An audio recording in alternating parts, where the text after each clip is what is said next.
היום, גובה כל היום, יוצא בלילה גובה כל הלילה וכל היום. So it's interesting enough. These longer durations, and again, we'll explain this on tomorrow, but in these longer durations of employment, everything depends when they finish working. So if they finish working by day, so let's say again, the long-term employment ends by day, you have to pay them the wage that day. If they finish that night, then ultimately again you have to pay them the wage sometime between the remainder of that night and the following day. Okay, good. We'll get into the mechanics of this in a session. Says how do you know, I will say that when someone is hired to work by day, that you have to pay them the wage sometime that following night? So just to illustrate this, if I hire someone to work Tuesday during the day, they're my day labor, but during the day I have to pay them sometime Tuesday night before Wednesday morning.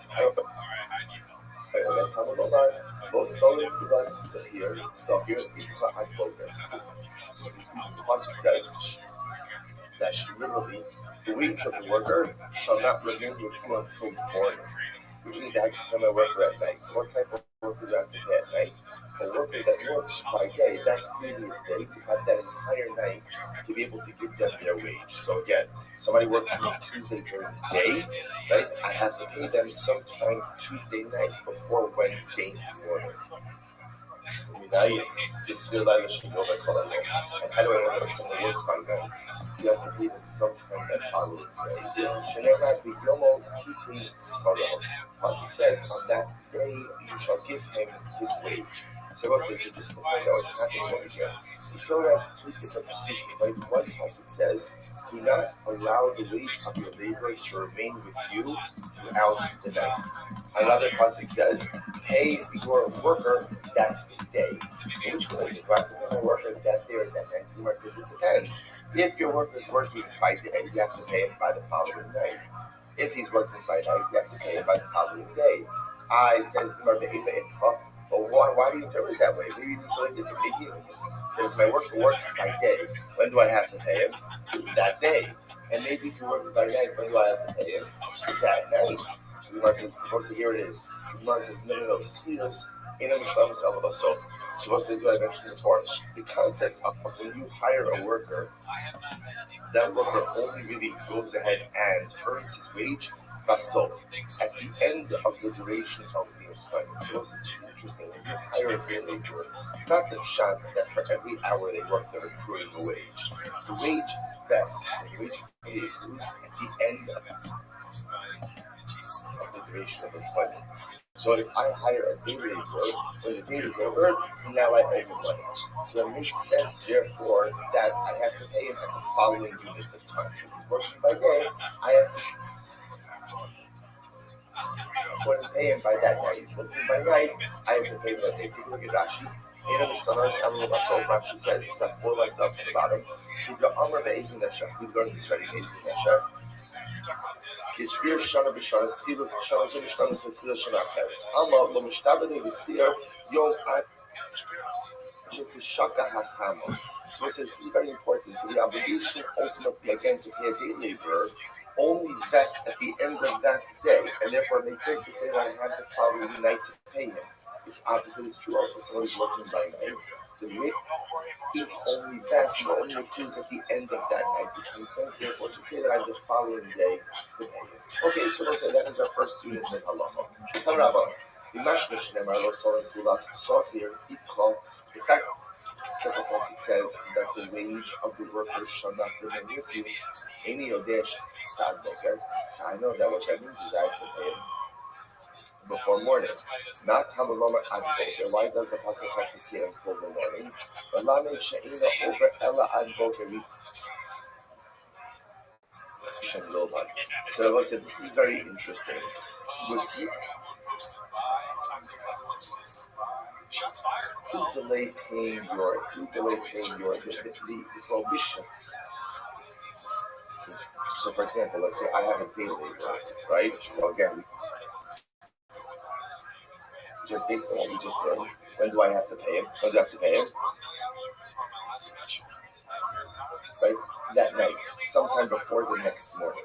And if I don't pay him by the next morning, I'm in violation of this prohibition. And what's interesting enough, the Pasuk says, it's repetitive.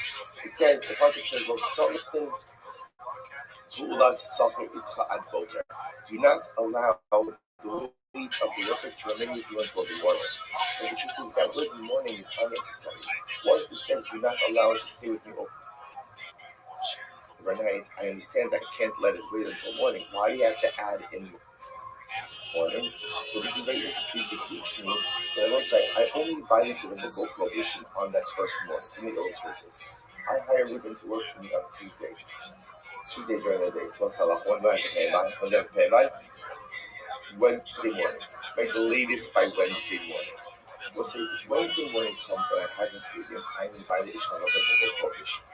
Now, let's say I don't pay him for the next day also. So now it's Thursday morning.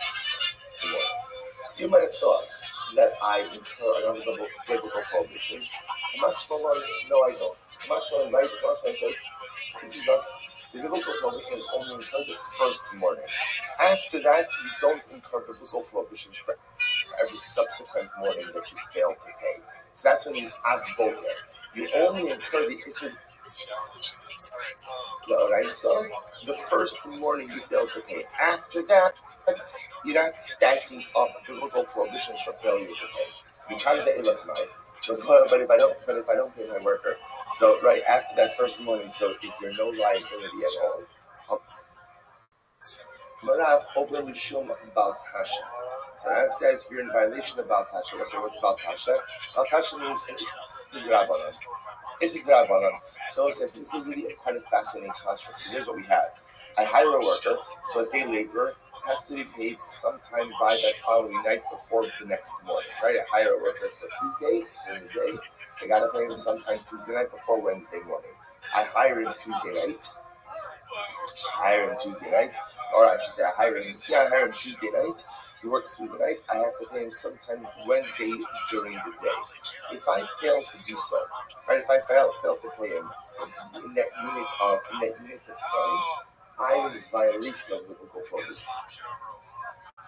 But you only violate the biblical prohibition once. In the first time you miss the proper window of payment, you are in violation of the biblical prohibition of paying your workers on time.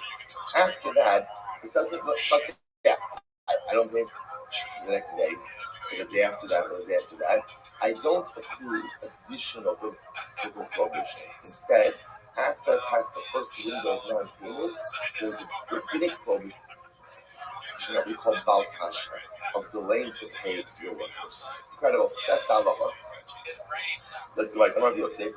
Mike, what's the pasuk? So we'll say, in other words, where does the rabbinic prohibition come from to fail to pay workers? I'll turn them out. Lech b'shuv u'machar etei.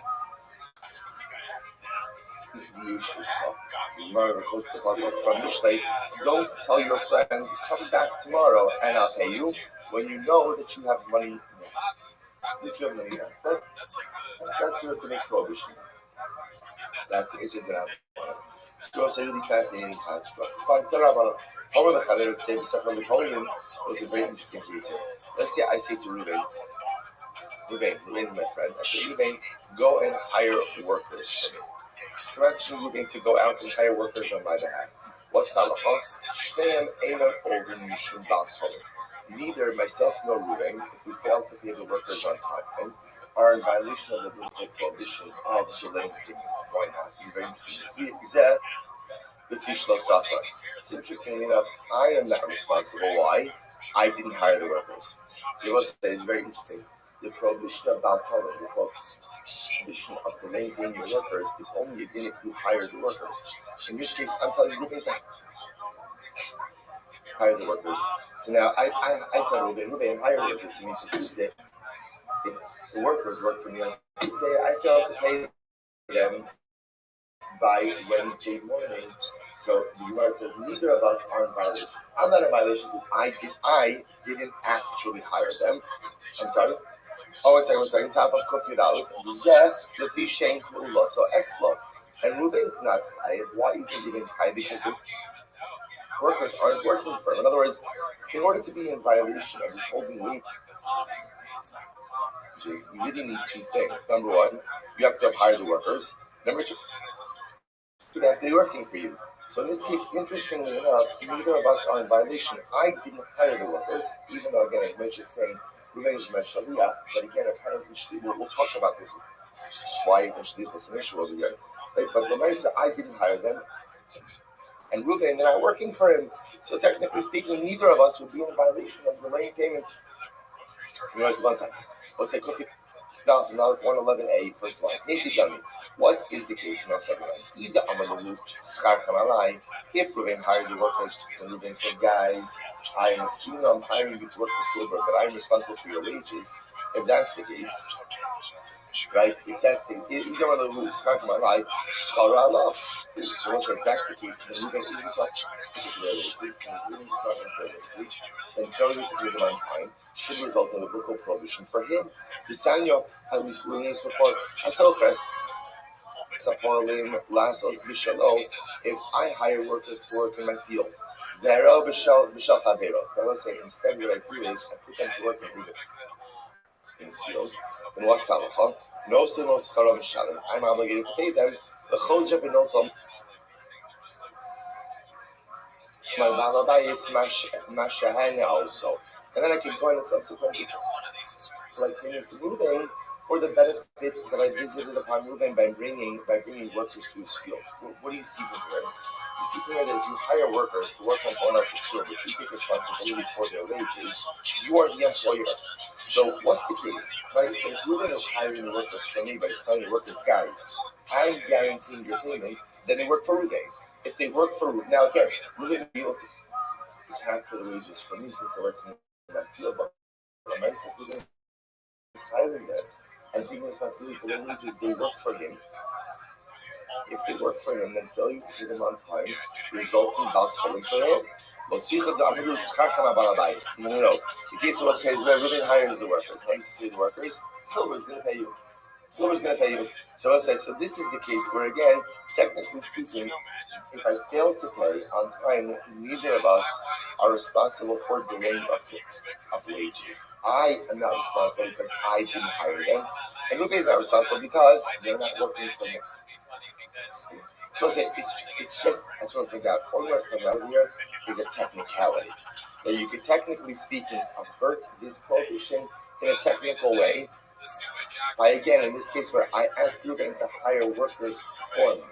I didn't hire them, and therefore failure to pay them on time doesn't result in my biblical prohibition, and they technically don't work for Ruben because Ruben hired them for me. Therefore, again, he's not in violation. Okay, Yehuda Bar Marimar, Abandon the Shames, Yehuda Bar Marimar used to say to his servant, his attendant, Zil Agili Paulin, go and hire workers for me. And say to them that me, Yehuda Bar Marimar, pay their wages. I want to say, why would Yehuda Bar Marimar do this? In order to avoid any type of biblical prohibition about color. So I will say, if you are an employer, the one thing that might get you a little bit nervous is what happens if you fail to pay on time, not because you're trying to shoot anyone. I don't know, you run out of town, or you're strapped for cash and you just need, a couple of more hours into the next time period in order to get it. So if you're an employer, you may want to set up these types of scenarios where if payment is delayed for some unexpected reason, you're not in violation of a biblical prohibition. That's what I was highlighting earlier. Yehuda Bar Marimar, when you would hire workers, would have his servant hire the workers. This way, should he be delayed in paying his workers for some reason, it would not be the biblical prohibition about okay. Marimar or Marzutra Avila Hadagi. Marimar and Marzutra had this interesting practice. They would go ahead and hire workers for each other, right? So Marimar would hire Marzutra's workers and say to the workers, Marzutra will pay you. Marzutra would hire Marimar and ultimately again said, Marimar would pay you. By doing this, each avoided any potential position or any potential issue of baltoling of delaying paying workers. Okay, what's another interesting exception over here? These guys who work in the shop, right? These guys who work in the shop of Surah, work in the marketplace of Surah, lo avli b'shum baltoling. They are not in violation about telling, even though they delayed paying their workers. Why? Maybe because the workers know. So I say sometimes you used to have it like this. And the people who worked in the shuk of Surah, so they understood they were doing works like, let's say for argument's sake, market day was Thursday, just for argument's sake, right? So the Balabatim would hire the workers to work on Monday, Tuesday, Wednesday, but the worker is understood that they were going to get paid for the proceeds of the sales. When would sales take place? On Thursday. So the merchant turns out here, this is not a case about telling why. Because since the workers understand from the beginning the nature of the setup over here, and often the Balabatim were not liquid, right? They didn't have money before the market day. Even though the work had to get done before the market day, there's no Baltolim. Aval, Yishum Baltasha, Vadai Over. Also, it's interesting, but again, because of Baltasha, what's Baltasha? Baltasha is the Isur D'Rabbanan. Right? The Isur D'Rabbanan was certainly in violation of. So let's say, you see another interesting two carve-outs of this. So carve-out number one is technically speaking, if you don't hire the workers, even though they're working for you and you're responsible for the wages, you're not in violation of Baltolim. That's number one. Carve-out number two is if the worker himself understands that the wages aren't going to come until later, right? If that's understood, then also there's no Baltolim in that situation, but there would still be an Isur D'Rabbanan of Baltasha. Very interesting. Okay, let's go back there. Schir shows go to Kalalayla, the Cholayom. Alright, so what's this? So now we came to this interesting case of Schir shows. Right? Schir shows is someone who is hired to work for a limited amount of time. So opposed to a Schir Yom or a Schir Layla, where someone is hired for the entire day or the entire night, Schir shows is someone who's hired for part of the day or part of the night. So the Mishnah said that a Schir shows can collect, right? The employer can pay his wage the entire following night and the entire following day. Amarav will say that this is not like us. Schir shows the yom, go back kolayom. Rav says if you're hired to work for part of the day. Now here, Rashi defines it as Schir shows as ad chatzos. Rashi says Schir shows the yom sheniska lo min aboker ad chatzos, which is illustrated. So I hire a worker for half a day work. So Rav says you gotta work half a day work. You have to pay him. You have to Schir shows the yom go back kolayom. First one line is like you have the entire day to pay him. So I hired someone to work from 7 o'clock in the morning until 12 o'clock in the afternoon on a Tuesday. I have the rest of Tuesday day to pay him. Schir shows the Laila Kova Kolayat Laila. If you hire someone to work for a couple of hours at night, ultimately, again, he has the ability to go ahead. You have to pay him that following night. Doesn't matter. Schir shows the Laila Kova Kolayat. So this is the position of Rav. When you hire someone to work part of the day or part of the night, so the halacha is you have to pay them sometime during the rest of that day or the rest of that night, depending when they work. That's Rav. Shmuel says no. Schir shows the yom kovekol yom. Shmuel agrees that if halacha l'maisa, I hired someone to work part of the day, you have to pay them for the rest of the day. So Schir shows the Laila go to Kol Laila Kolayom. So this is interesting. So Shmuel holds that you hired someone to go ahead and work part of the night.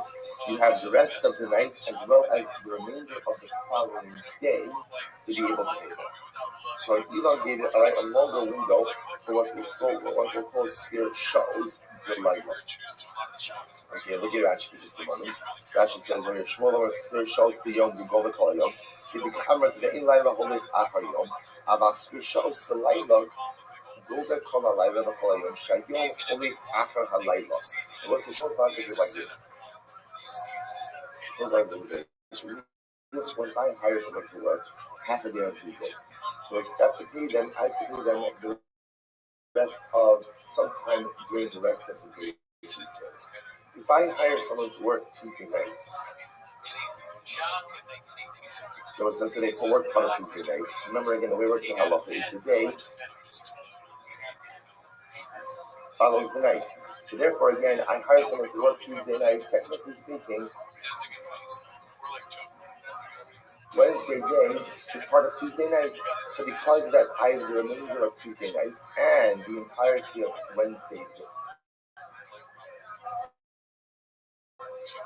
to be able to pay them. That's Shmuel's logic. And that's still called paying someone the same day. So it's actually very intuitive. So moving works part of Tuesday day, paying him on that day requires me to pay him Tuesday day. Moving works Tuesday night, part of Tuesday night, I have all of the night and the entire following Tuesday, Wednesday, because that's all called Tuesday day to be able to pay him. Beautiful. So this is not what we found in Shmuel. So remember, they agree that if someone works part of the day, you have to pay them. You have to pay them sometime during the rest of that. Night. Shmuel says you have the night and that following day in order to be able to pay them. Of course, let's analyze this. So it's not spiritual. Remember again, we learned in Mishnah that if someone works for a couple of hours, you have to pay them. Right? If somebody works for a couple of hours that night, or somebody writes to do that, it's refused to pay. And when someone works for a couple of hours, it's doesn't contain. Rabbi says, no. You have to read that statement in two pieces. It shows the Yom Gova Kol Yom. The Mishnah means to say it like this. If someone worked for part of the day, you have to pay them during the rest of that day. It shows the Laila to work for a couple of hours that night. So Gova Kol Halayla. Ultimately, again, they have the ability to collect the rest of that night. Okay, so it's not. So this is therefore you have to read the Mishnah in accordance with his understanding of Mishnah. It's not. Hayas Shabbos Skir Chodesh Skir Shana Skir Shavua. The person worked for a week, for a month, for a year, for 7 years, and prolonged employment. So what's the halacha? Yosef Ayom Gova Kol Hayom. If they ended their employment by day, right? They end by day. So the employer has to pay them that day. Yotze Balayla, if they go and they finish some of the employment that night, and what's the halacha? Go that Kol Halayla B'Chol Hayom. So they can collect that night, right? They have to pay them that night, or sometime during the following day. So that would seem to support the position of Shmuel and refute Rav. Rav says, no. The truth is, my focus with Shmuel is in fact not focus Tanai. The sign that we learned here shows the Yom, if someone works for a couple of hours by day, go back Kol Hayom. Yeah, to pay them sometime during the duration of the rest of the day. Sphere shows the Laila, if someone goes ahead and works for a couple of hours at night, go that Kol Halayla. You have to pay them that night. So Rav will say, I hold it Rabbi Yehuda.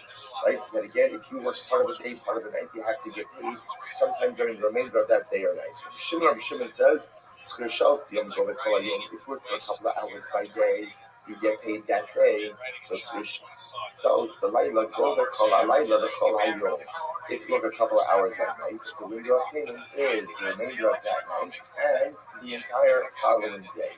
What do you see from there? The kind of upcoming from where they said, Kalakovish Star Safir, if you go ahead and you withhold payment from your employee, over the Hey Shemos Halalu Va'aseh, you are in violation of 5 prohibitions and 1 positive command.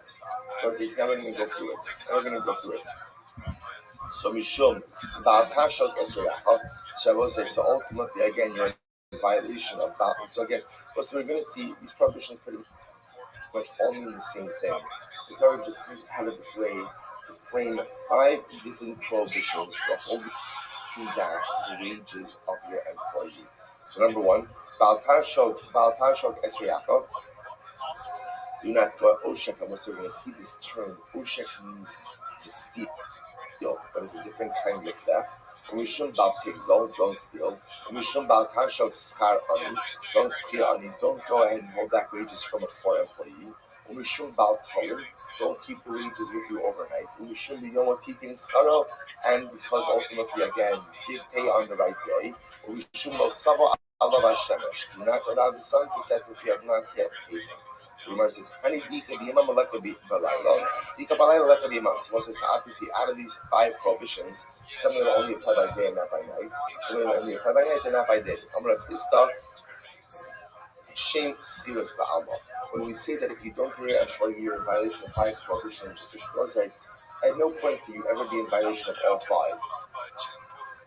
Right? Because again, some apply by day, payment by day, some apply by payment by night. Right? But what it does mean is that there are 5 prohibitions associated with non-payment of your employee. Okay, so it says the Gemara, Ezu Oshak, the Ezu Gazal. So I'll just point out over here, there is, okay, so it happens to be that we testing, like Rab in this situation. And halacha might say that when somebody works for you, what we call a schir shals, somebody works for part of the day. So if he works for part of the day, you have to pay him that day. If he works for part of the night, you have to pay him that night. You do not test him like Shmuel, but if you work for part of the night, you have to pay that night for the rest of the day. So schir shals, part of the day, part of the night, you gotta pay in that particular unit.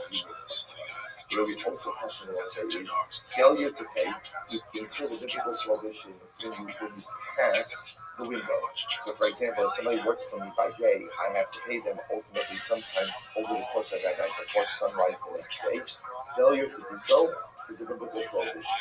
But the biblical prohibition is only incurred once. Subsequently after that, I incur this with that one. Okay, so fine, let's go back to Ezer Oshek Bezer again. So one side, the Torah uses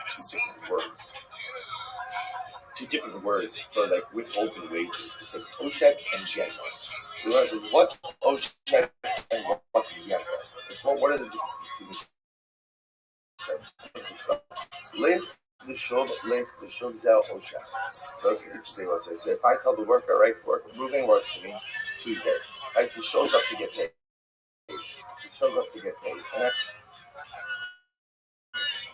I say, you know what? Moving, come back later. And every time he shows up to get come back later, that's called Oshek. Oshek almost literally means like a withholding or a holding back. Like, I don't want to pay you that. It's not really paying you. That's called Gezel. I have a lot of Torah, carbon. So say, what's the type of Oshek for which you are in Torah? Remember, when you incur carbonic liability is incurred when you pay something and you swear that you don't owe it. And then it turns out that you're lying, then you're kind of carbon. So what's the deal? Is an Oshek that you be kind of carbon for? Do me a dipikadon, it should have to be a situation where you deny financial liability. Rav Sheshes says like it's a different interpretation. Nasativ lacha zehu Oshek. If I paid my worker, right, and in fact I didn't, that's called Oshek. So lying that I paid is called Oshek. Or, but if I say, listen, Rabbi, I know that I have to pay you, I even have the money to pay, but I'm not paying you, that's called Gezel. Maskifla Baya says, Ezu Gezel, Shechayv alav Torah carbon. What's the type of theft? Where if you deny liability, you're going to be chayv a carbon. It's a case where I deny monetary obligation. So Rabbi gives a different definition. What's Oshek? Oshek ultimately is, I say, you never worked for me. I never hired you at all. That's Oshek. Nasatid lacha, claiming that I paid Ruvain when I didn't pay him. Zehu Gezel. That's called theft. Rav Sheshes Maishna Oshek Nikashle Maishna Gezel. Why did you have a kasha on the interpretation of Oshek and not a kasha on the interpretation of Gezel? Amalacha Gezel did Gazle Bahadar Kafre.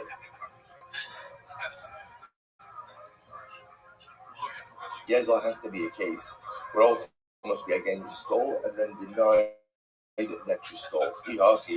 Afilu Oshek Nat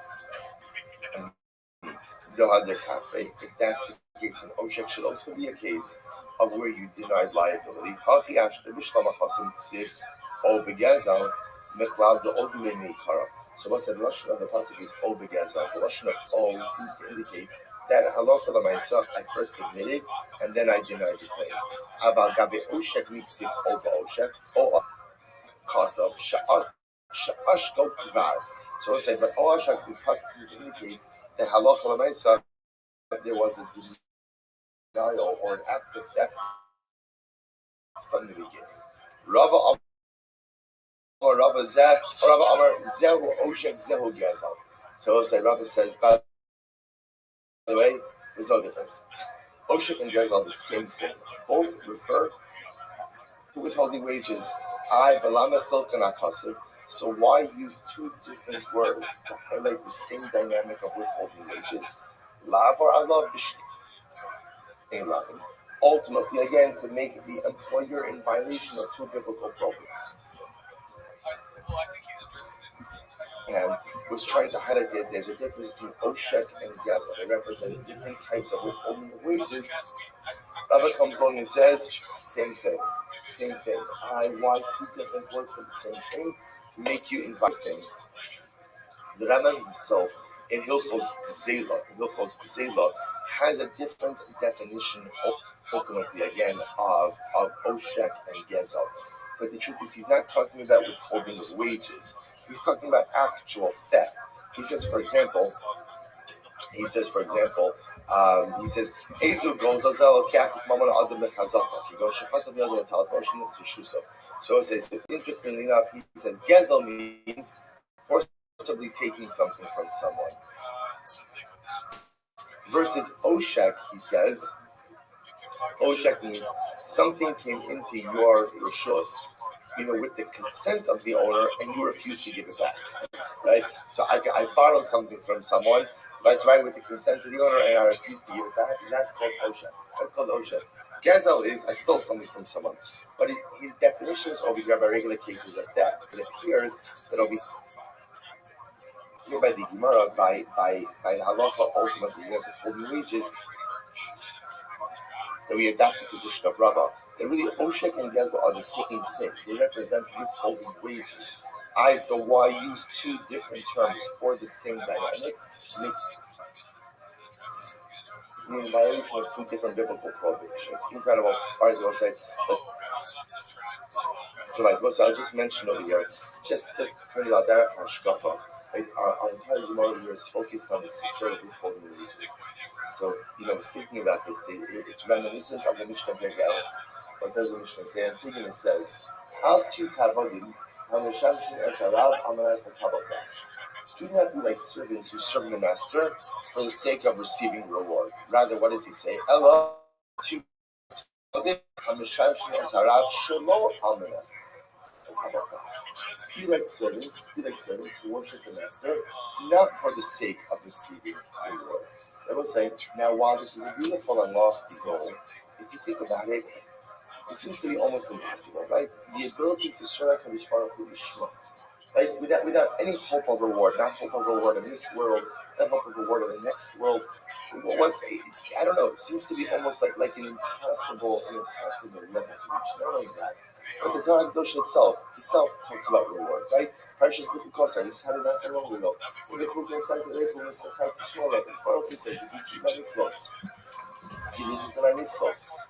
itself goes through the reward that you're going to get. So what does it mean to be like servants? Don't serve Hashem for the sake of receiving the reward. So it says, maybe it's like this. Let's go top over here. You see, in this world, Omer Hazan, when you work for someone, what's the halacha they say? I work for someone. I go to work for Ruben. What's Ruben's obligation? What's his obligation? To pay me. And to pay me when? Immediately. Promptly. In other words, the way it works is, if you are an employee of someone, and you are, quote unquote, the servant of someone, not a servant, but you serve someone, the master is obligated to pay you, and obligated to pay you instantly. right? Quote unquote, within reason, right? The day of, or the day after, the night after, or if it's a skill shows, same amount of trust. Maybe that's what Sufis is saying. Sufis is saying, Atu Kavodim Hamisham Shnasar Amirasa Kavosam. You should have to try to listen. Is there a reward for serving? Is there a reward? Is there a reward? Absolutely unequivocally. Do you have to put that reward out of your mind? Absolutely not, because that would be virtually impossible. But how should you approach your service like a Baruch? Do not expect immediate gratification. Do not expect instantaneous payout like you are entitled to expect in this world. In this world, you work for someone, there's an expectation that I'm going to get paid immediately. Again, immediately is relative, right? Depending on the nature of the employment or reason. Perhaps that's the track, that's what Sufis is saying. When you say for the Baruch, you expect reward, yes, in this world and in the next. But be spiritually and theologically mature enough to know that the reward doesn't come immediately. Unlike we'll call it this world employment, where you have every right and expectation to go ahead and receive reward, to receive payment immediately and instantaneously. I'm thinking it says, don't take that approach to HaKadosh Baruch Hu. The reward will come in this world and next. When the Ribono Shel Olam runs a very complex system called the universe, and as such, you have to be patient. And that's what Antigone says. Not to not have in mind for reward, but to not apply the model of payment that we have in our physical or material employment setups to our theological relationship with HaKadosh Baruch Hu. Don't serve HaKadosh Baruch Hu like a human employee serves his master with an expectation of immediate payment. Rather, again, recognize payment will come. But the form of payment, the place of payment, the nature of the payment, that's up to the grand plan of HaKadosh Baruch Hu. Incredible. Let's go back to it. Echad Sachar Adon ve'echad Sachar Beima ve'echad Sachar Kilish. What's the Mishnah says as follows? Whether you go ahead and you hire a person, or you rent an animal, or you rent utensils. Yesh Rabbi Shimon to things first. So it's a very important clarification on the Mishnah. The halacha is that the obligation or the prohibition of the wages doesn't just apply to a human being who works for you. Other means payment for any service. So I go ahead and I rent an animal, or I rent utensils. There's an obligation to pay for that service on time as well. Yesh Rabbi Shimon Kula Safar Itchad Boker. A must. That's an interesting enough. In general, when do I violate? When do I violate the prohibition of lo salim? Is man shetava only after the employee has asked me for his wages. So let's say it's interesting. In other words, technically speaking, the prohibition is not triggered if the employee does not ask for his wages. Once he's asked for his wages, and I don't pay within the state of the don't, then halach l'maisa I am in violation. In overall, technically speaking, if the employee never asks me for his wages, then halach l'maisa, I am not in violation. Actually, says over here, lo sama in the overall, the Gemara Yodas make this it very interesting. So technically, you see, one would have thought that the obligation to pay my employee on time it's just an obligation that I have. So the Gemara in this is teaching you the fact that I am not in violation of the prohibition unless, of course, my employee I pay in the state of time makes me a violation of the prohibition. Now, so before, even if you're not a violation of the Isur D'Oraisa, you may still always be in violation of what? The Isur D'Rabbanan. So let's say now watch this. Let's say again I hire Ruben. And I says, Ruben, okay, I'm going to pay you. But the way I work out with Ruben is I'm paying him in goods. So I have a store credit. Right? I come go to Target, right? I have a store credit. You buy whatever you need to buy. In other words, on credit or shopping or the money changer, right? I have a credit money changer to pay you. Ain't no over love. So let's say in that case, okay, let's say then the store fails to give him the goods, or the money changer fails to give him the money, I, the employer, am not in violation of Baal Talmud. Since I did my job, and ultimately, again, I outsourced payment to someone else, failure of that third party to render payment does not make me in violation. So, good. Sacher bismano nishma v'notam. So what happens if moving over to a day, and then what happens? Moving to the day. I didn't pay it. So I claimed I paid it. I claimed that I paid. So what's the halacha? So the halacha is, as long as Ruben is in the window of payment, so let's say, for example, you work 22 day by day, or let's get so better, you work 22 day night. So the halacha is that the right to collect payment, or he's entitled to payment, that entire following day. He shows up in Beis during that time of payment, he swears and he collects payment.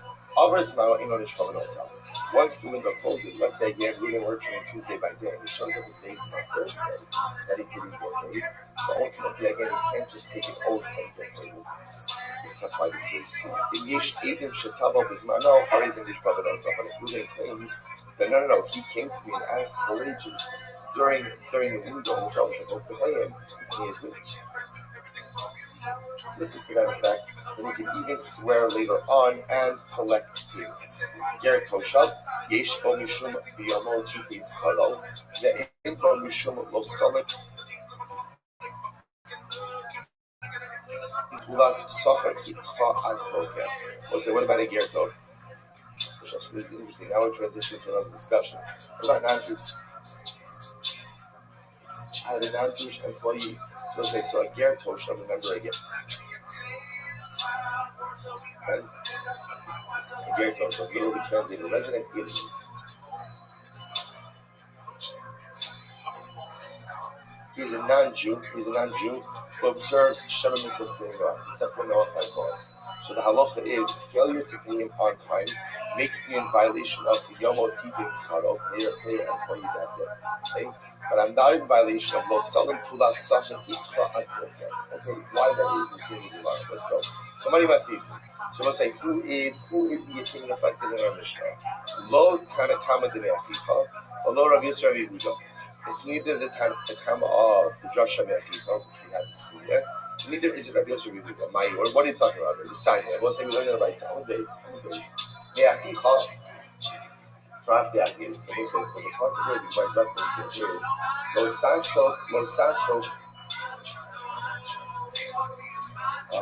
Sashok Star Ani, then your Me'achicha or Me'achicha. So literally again, do not withhold the wage of the Ani is a poor person.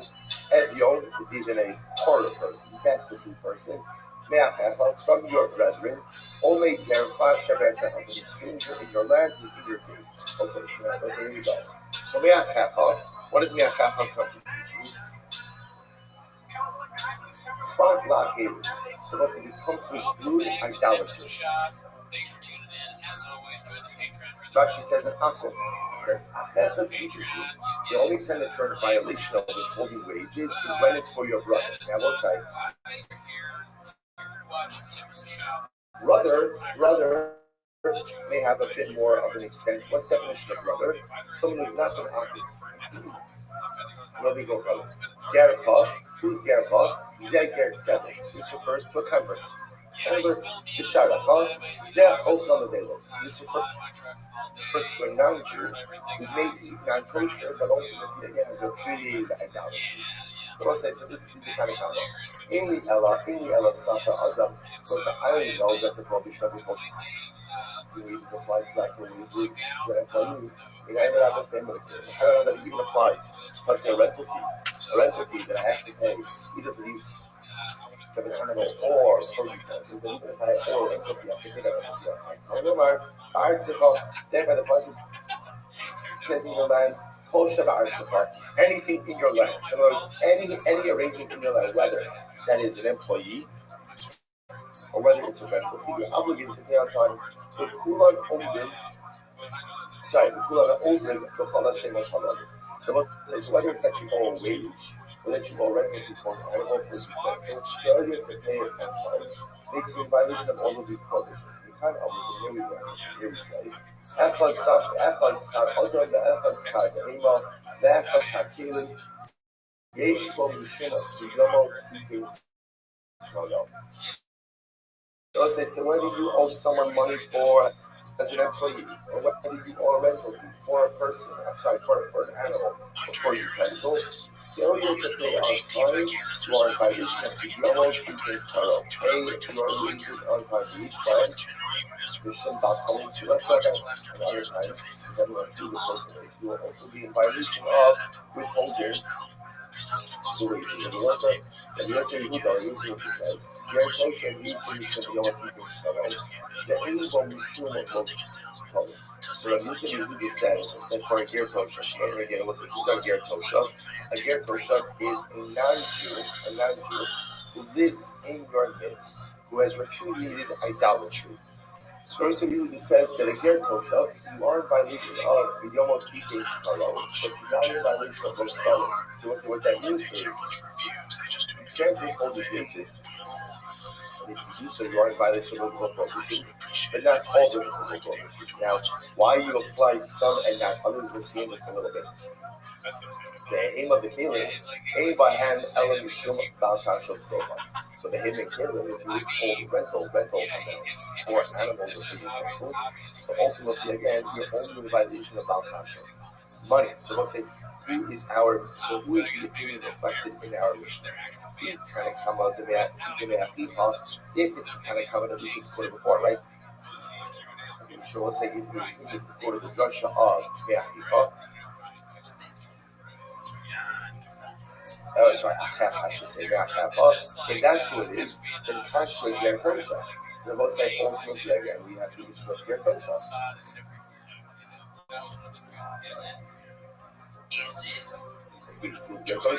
You'll see how should the aim of the kelim. So you'll see the problem is what do you do with the drasha of that we don't.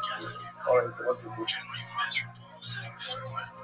Just trying to figure out whose opinion is reflected in our mission. Or Rabbi, I candidate of Mishnah. Rabbi says the chief is the Mishnah is the candidate of Mishnah. What is this? Here we go. Candidate of Mishnah,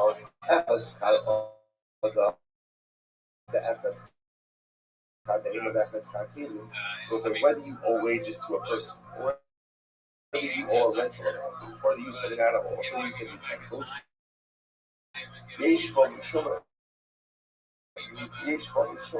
b'yomot keeping skaro mishum balkoni. You are in violation of both of these prohibitions, b'yomot keeping skaro and balkoni. Ger Tosha, Yesh bo the Ger Tosha, and that you owe Ger Tosha. You are in violation ultimately again of the Yomot keeping skaro, but not in violation of balkoni. What is the logic of the kind of come off smack that I wrote the destruction that we made right on the top of the materials from the old that structure is the first consequence of mother that comes to exclude an apple, that comes to exclude idolaters. When if you withhold the wages of idolaters, ultimately again you are not in violation. Gerha, including the Gerha, right? So we're going to kind of obligate, you can't hold back his wages. V'sha'arecha includes ultimately again a Ger Tosha. A Ger Tosha, and Ba'artzacha comes to exclude everything else. Rental of an animal, rental of utensils. So my time is Tanakameacha. So what's his logic? What's the logic of Tanakameacha? So we go Gomer, Safir.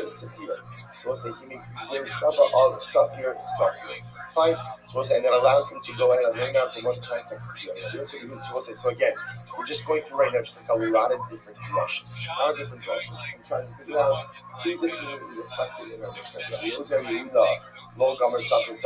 So we'll say, it doesn't hold up this their Shaba al Safir. The evil of Gomer Safir, the evil does not go on Safir.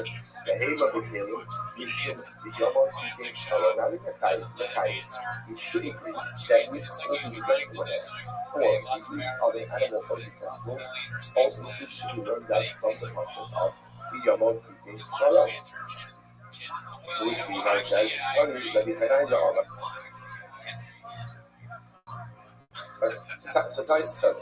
Rabbi Hananya says this time, Amar Krav, Lo Savo Alav Hashemesh, Shi'ani. What's the name? That's very good. The Gemara says this time, the Pasuk says, do not allow the sun to set. Now let's say we're switching gears for just a second over here. The concept we was putting over the case, you want to case cuddle, although Savo Allah Hashem is to other things. Once it's not another pasuk now. Same thing about Holy Week. The pasuk literally pay him on the day that he works. Pay him on the day that he works. Lo Savo Allah Hashem is do not allow the sun to set. So the question is, this is talking about somebody who's asleep. Either it could be a severe laila or it could be a severe shows. Somebody who you have to pay by day. They do not allow the sun to keep anything because he is poor. But it also goes to as and literally again he puts his life in your hand. So Yikra Alacha Ala Hashem Ba'yam Chafei. Don't make him call out to God out of desperation. If he does so, you will be accountable for this sin. Here we go. So someone on Hashem is what's up, Mr. Aquarius? So let's say this. Listen to this. If says as follows. The way the Torah phrases the prohibition of the obligation to pay your workers on time. What's up, Mr. Aquarius? So what is he? Only someone who can come to a state of poverty is included in the prohibition of withholding wages. Yotze behema v'tzim shein boyin dianis rashi. This will come to exclude rental amounts for an animal, rental amounts for utensils, where these items, the animal and the utensils, can't come to being impoverished. I am an animal. Starting with my arsenal. I will say, what does the Tanakh do with this phrase? So like this. The onion comes to right now, I have two employees. One of them is wealthy, one of them is poor. There's an obligation to pay the poor employees before the wealthy employees. That's halacha. Where's the religious halacha? That you have to pay your poor employee before your rich employee. You'll start here under the evidence. You learn it out from the hold back the wages, here under the evidence. So again, further down on the page, don't withhold the wages of the under the evidence. What does that tell you? Pay your poor workers. And again, pay your poor workers even before you pay your rich workers. I would kind of come on. So when I point out how I need to super. So let's say this is fascinating. Let's begin this today. This is fascinating. So let's say what we're now going to see is not only is there an obligation to pay workers on time, and we see that again. Failure to pay workers on time results in the violation of 5 prohibitions and 1 positive commandment. But in the world of workers as well, there's a hierarchy for how you pay those workers. There's a hierarchy. So if you have a rich worker and a poor worker, you have to pay your poor worker first. And let's say that in the world of poverty, there's also different gradations of poverty. Like there's both under and there's extra. So under ultimately again is poor, and every other someone is even more poor. Like poorer. Everyone is even more destitute. So watch this thing. And Haman says, in the same way that you have to go ahead pay the onions before the usher. You have to pay the onions before the evion. I know at first glance that sounds counterintuitive. Why would you have to pay the onions before the evion if the evion is more destitute than the onion? And the answer is Rashi points out that here's the concern. The evion doesn't have any problem asking. The onion will have a problem asking. So because we are concerned that the onion will have a greater issue asking, therefore what? Therefore the halacha says, go pay him first. Go pay him first, right? The evion has no problem asking. Essentially, the system advocates on behalf of the onion as an employer to pay him first. Rabbi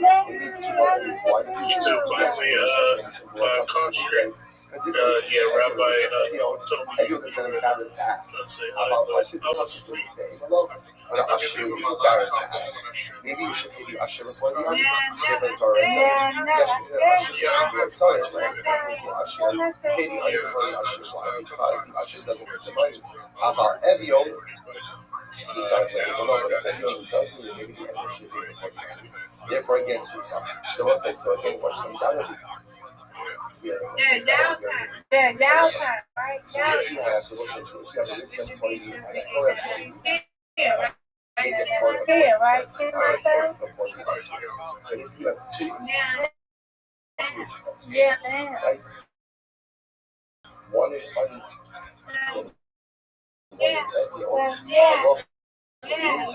Well, Yeah. before the So, usher. you put it up, I can look at the street. Because the Evio will stick up in there. We'll pick up in there. So when you're coming down in there tomorrow, what's that?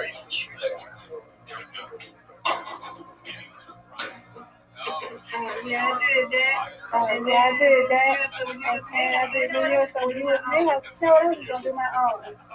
And now you back. And now you back. I don't have to do it no more. Yeah. How are you now? How are you now? Okay. Okay.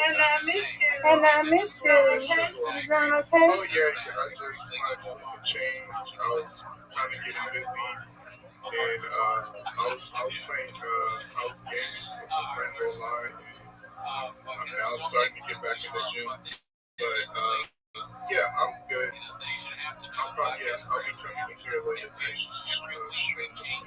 So I make it. Because I like to here too, and I like to go around other places. I got it on Nitro. How much did you pay for Nitro, Jason? I can do that. Okay. Yeah, I want the Ruby. I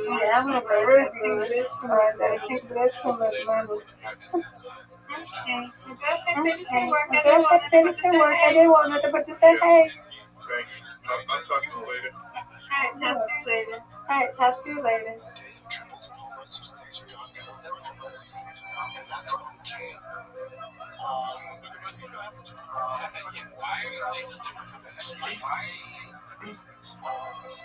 We're not a guest driven show.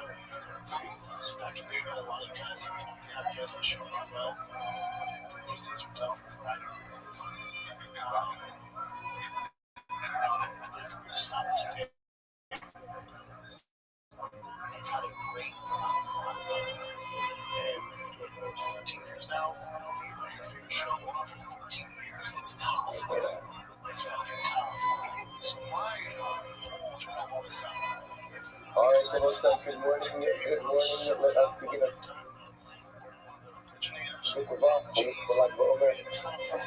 Hashem, to be able to begin a new week together, learning together, growing together, Rosh Hashem, beginning by thanking all of our sponsors for this knowledge. To thank our Hamid sponsor for the month of Tia, and Iran is sponsor, dedicated to English learning brochures this month with our hearts and hope to Hashem.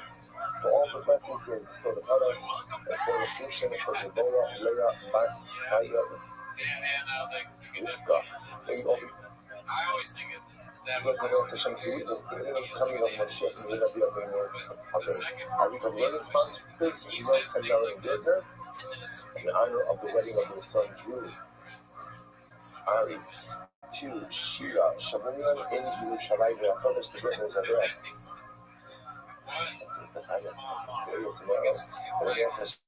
Tomorrow, they're celebrating the husband. And then Cousin Kala, should be given, should be given, and then should be given, and then I've never had some trouble for us. And our day of learning sponsors, second into Rotenberg, information of the outside of sex. Father, Zelda, Ben, Chaim, Shua, Zefero, Udracha, Yek, and America, by coming for all the nation of Shana, the family Jane of Hama, all the days we were Jewish and having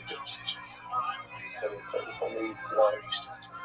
Which just deserves an answer to the song for all the bodies. Like I said, I just want to mention this before we get started. There's been something that's, I'm sure many of you saw. I see something by a number of different people. And I mentioned yesterday morning in shul that one of the so many things have changed for Klal Yisrael over the course of this war. To me, one of the striking things is the idea that this year, even Rabbi Shimon and Rabbi Akiva were adversely impacted by the war.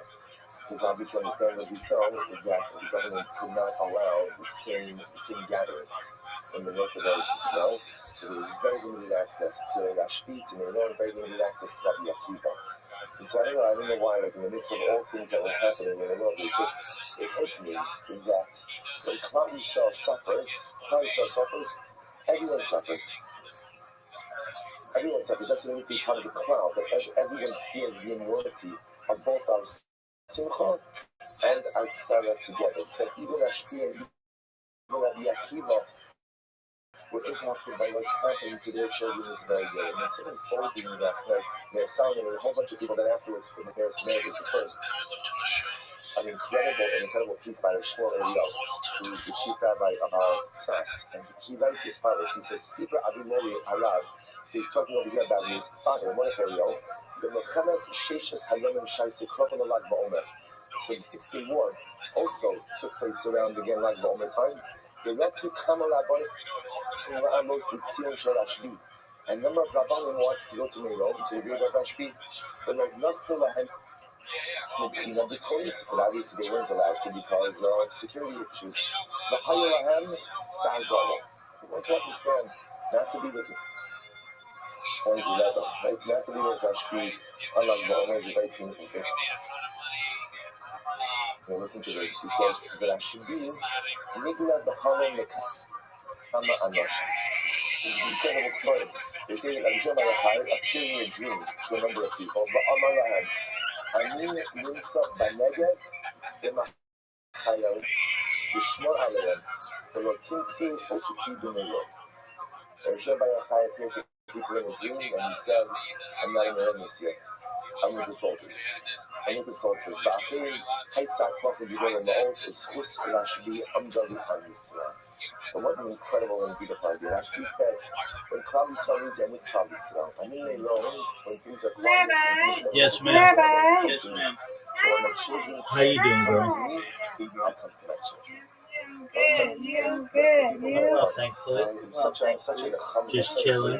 As I heard JC say, yes, I heard him this morning. And we talked a little bit, and I told him that you said hello. So I'm glad you guys. Yeah, I'm glad you guys got to connect. Yes, I heard you. Yep, he's a very nice individual. Very nice. What you doing? You getting a bicycle? Sort of. I'm just joining the different Discord calls that I normally join. And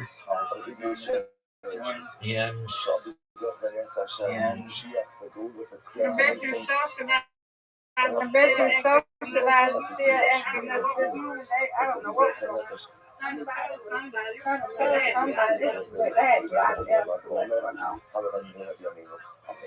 There's too much going on. I bet you're still out the way. but I'm still what? I said, I bet you're still out there. I bet you're still out the door. Still long. I think so. I think so. Yeah, it's wrong. Yeah, it is. So Discord has a thing that you can have more than 25 people if none of them have their cameras on. But I don't know how you talk or how anybody would talk and be able to keep themselves straight with 50 people talking at once. How are you supposed to? That's more than 25. God, don't. How are you? Exactly, it would be wild if you try to have any type of what's the word for which I'm like concrete conversation with anybody. Somebody's going to interrupt just to troll you. When a worker is working in the field, so he has the ability to go ahead and partake of that which he is obviously subject to certain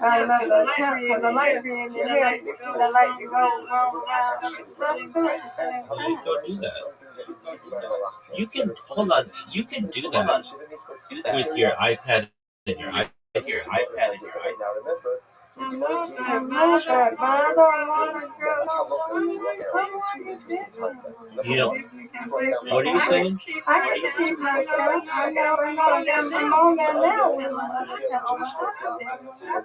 Right, exactly. That's what I thought you did. So why do you want the secondary account? I know you want one, but I mean, No. yeah. I mean, I don't know why. If I get a desktop, then it's crazy to get one right now. Because I can't well, keep up. here's the thing: it's double the amount of stuff that you have to do. You have to rejoin all the new servers. You have another account to check its messages. You have more friend requests. You have more friend requests from all the other ones. So But I didn't have one of yours.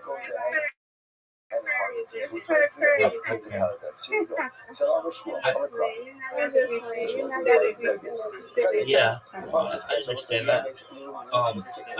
I really just have. I have 3 accounts that I use continuously. I have the one that I message people with that's in all the other servers, and then I have the 2 in here. One that shows my camera, and the other one, the orange one, is so that I can hear when my microphone cuts out or when someone else so long. Discord will just drop and you have to refresh or something, and I'll be talking and talking and talking. And I don't know if it's on my end or many times it's on the other person's end. They're just not paying attention when they're talking, but they don't want to talk. And so by having the secondary account, I can hear myself, so I know that I'm clearly communicating to them and I'm awaiting their response. What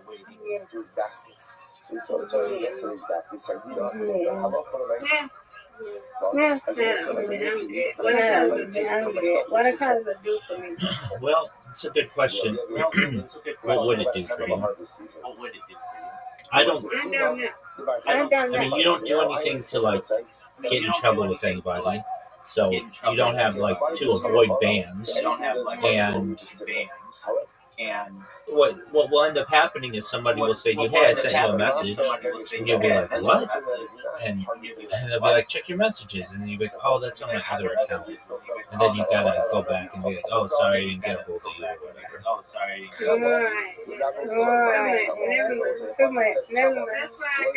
That's why I got my and then all of your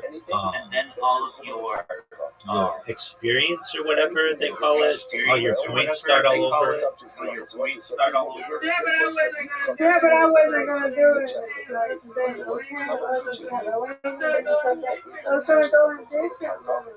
Okay, why don't you just do that with your normal account? Why don't you just do that with your normal account?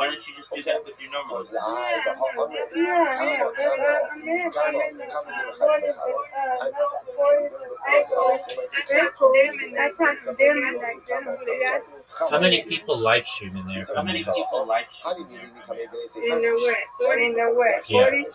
Okay.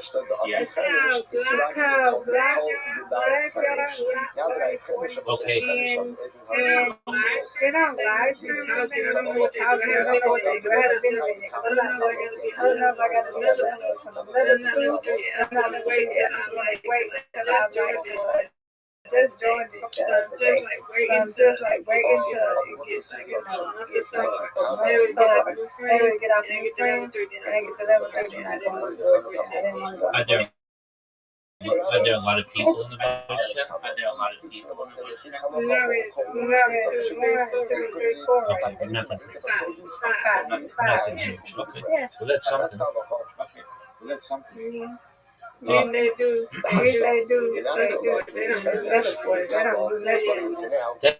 That's always a confusing thing to me whenever I join a new server and it's like all closed off to me, and there aren't like instructions usually. It's like, you know, you just kind of got to feel your way out. Sometimes there are, sometimes they're buttons, and then you have like all of the options, and I know they want to keep out bots or whatever, but sometimes that gets in the way. Yeah, welcome in, Lisa. Yeah. You come into the vineyard of your friend. Rabbi Lil Chosam. Rabbi says, no. The passage against So Miss Aquarius, teaches. can you hear me? Oh yeah. Yeah. Excellent. What are your plans? Saying hello to the new flirt. Yeah, I sent them an invitation. I think they messaged me. Welcome, Lisa. How are you? Welcome, Lisa. How are you? The right of a worker to Feel free to unmute yourself if you want. Feel free to just listen if you want to. It explicitly mentions it by a vineyard and by standing. What are your plans for today, Miss Aquarius? Good. I want to go get my nails done. Good. That's where sickle comes in. Snap says, now what do I do to rest? I'm just gonna chill out. I'm full of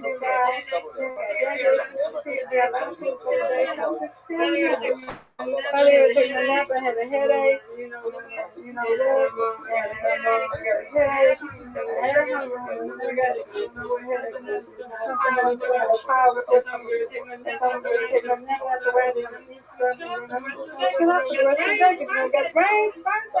The big 3 and 29 days until Stacy's wedding.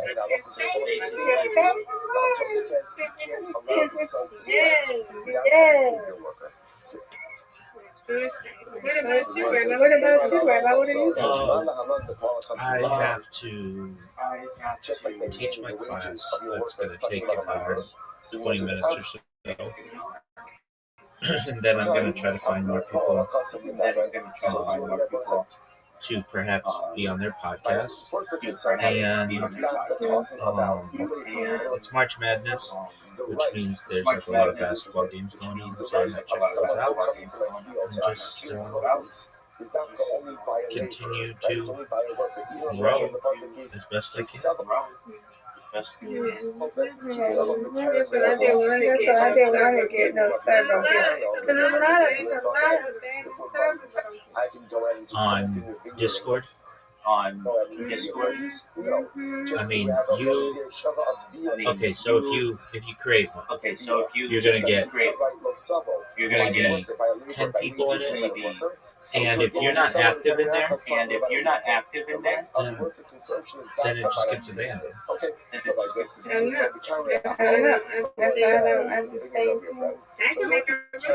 I can make a room. I got a place to Absolutely. Create your own server section. Brandon does it all the time. I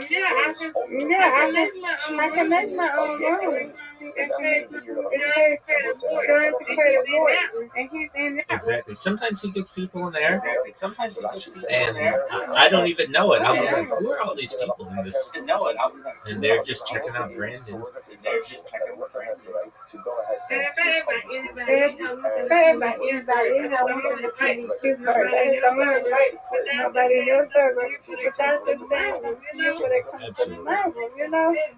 Well, I understand. There's some people who might not want to talk in front of a bunch of people.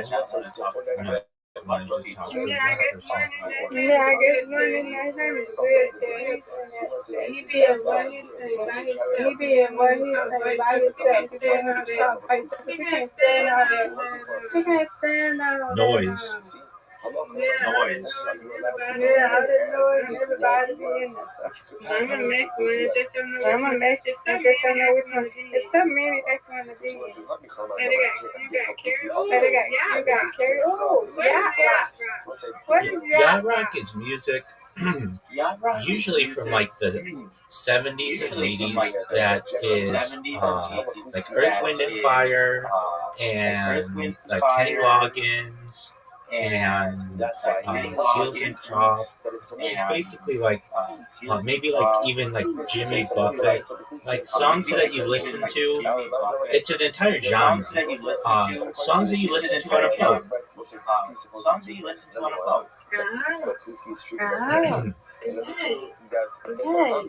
So, So again, let's say if you take over the I'm fat me around. yeah, absolutely. And if you go in there, in the chat, there's stuff in there that I put a long time ago that I just think is really cool stuff. It's not like a ton of stuff, but it was just like little video clips that I thought were cool.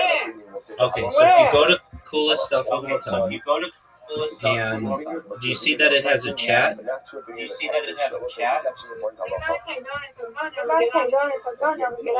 I don't think you have to click out of here. You just go to coolest stuff of all time, and then there's a chat, and you should be able to see. There's like you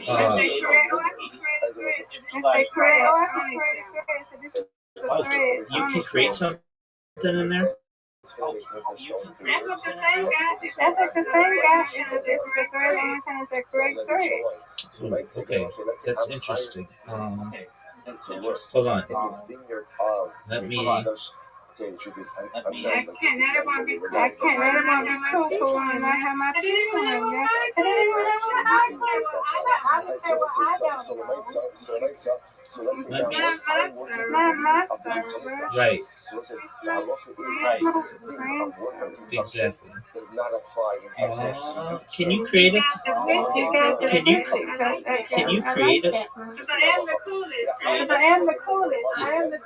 Yes, ma'am. One of them. Can you create a thread in there? You should not be able to. No, I don't think so. Yeah, it was. It just said create one. Okay, press It create. said create three. It said Okay, create. Yeah, I can.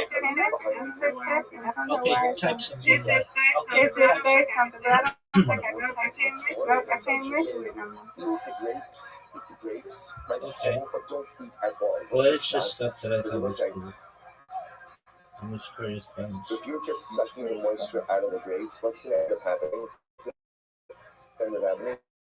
You're going to eat half of that vineyard. Right? So the idea is because there's no satiety in that. So no, I can't do it. There you go. So you have a license to do So yeah, that was, I had nitro for a little while. And when you have nitro, you can post longer things. So I was posting longer stuff. I don't like them yet. You might want So the idea over here is You got some random platforms on here. It's crazy. Oh, I know I've got just one. straight produce and that's it.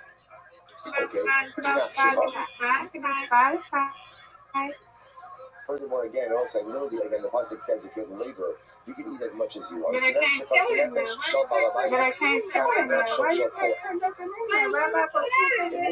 Oh, I know. I used to allow people to chat everywhere.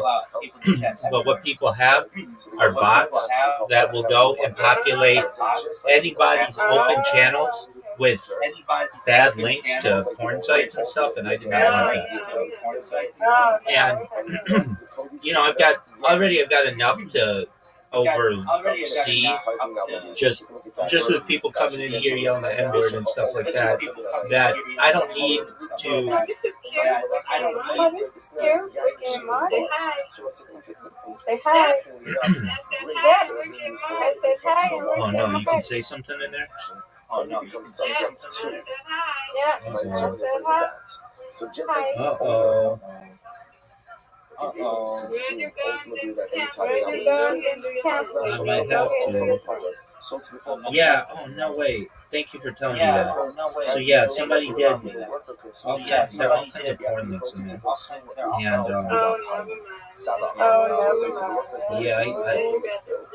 And yes ma'am. And then I have to go in and delete all of it. You got it in, what's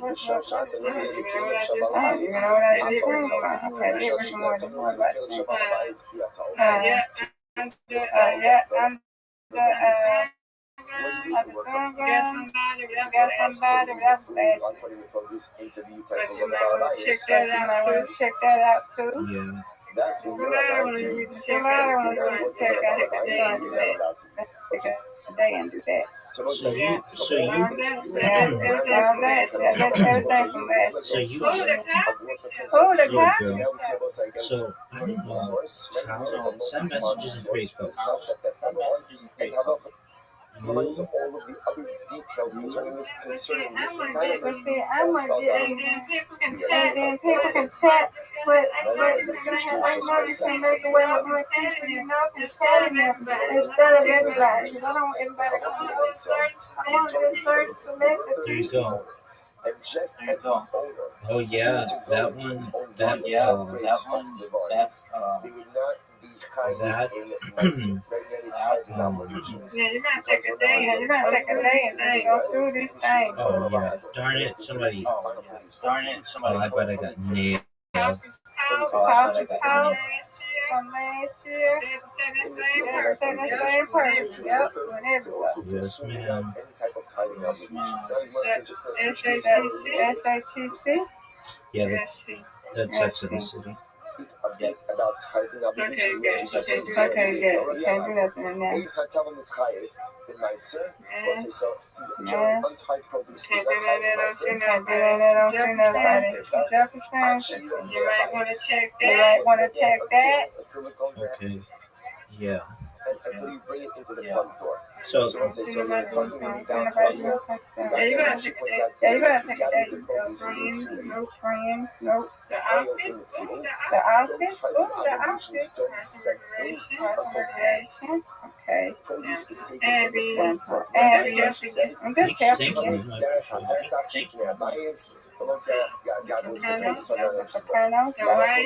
The wire. Tithing The obligations, lunges, the the new produce black, has to the come new into the black. front of that. Shnei Mar, Now, Yakodesh min habayis. This is called this is narco. called narcos.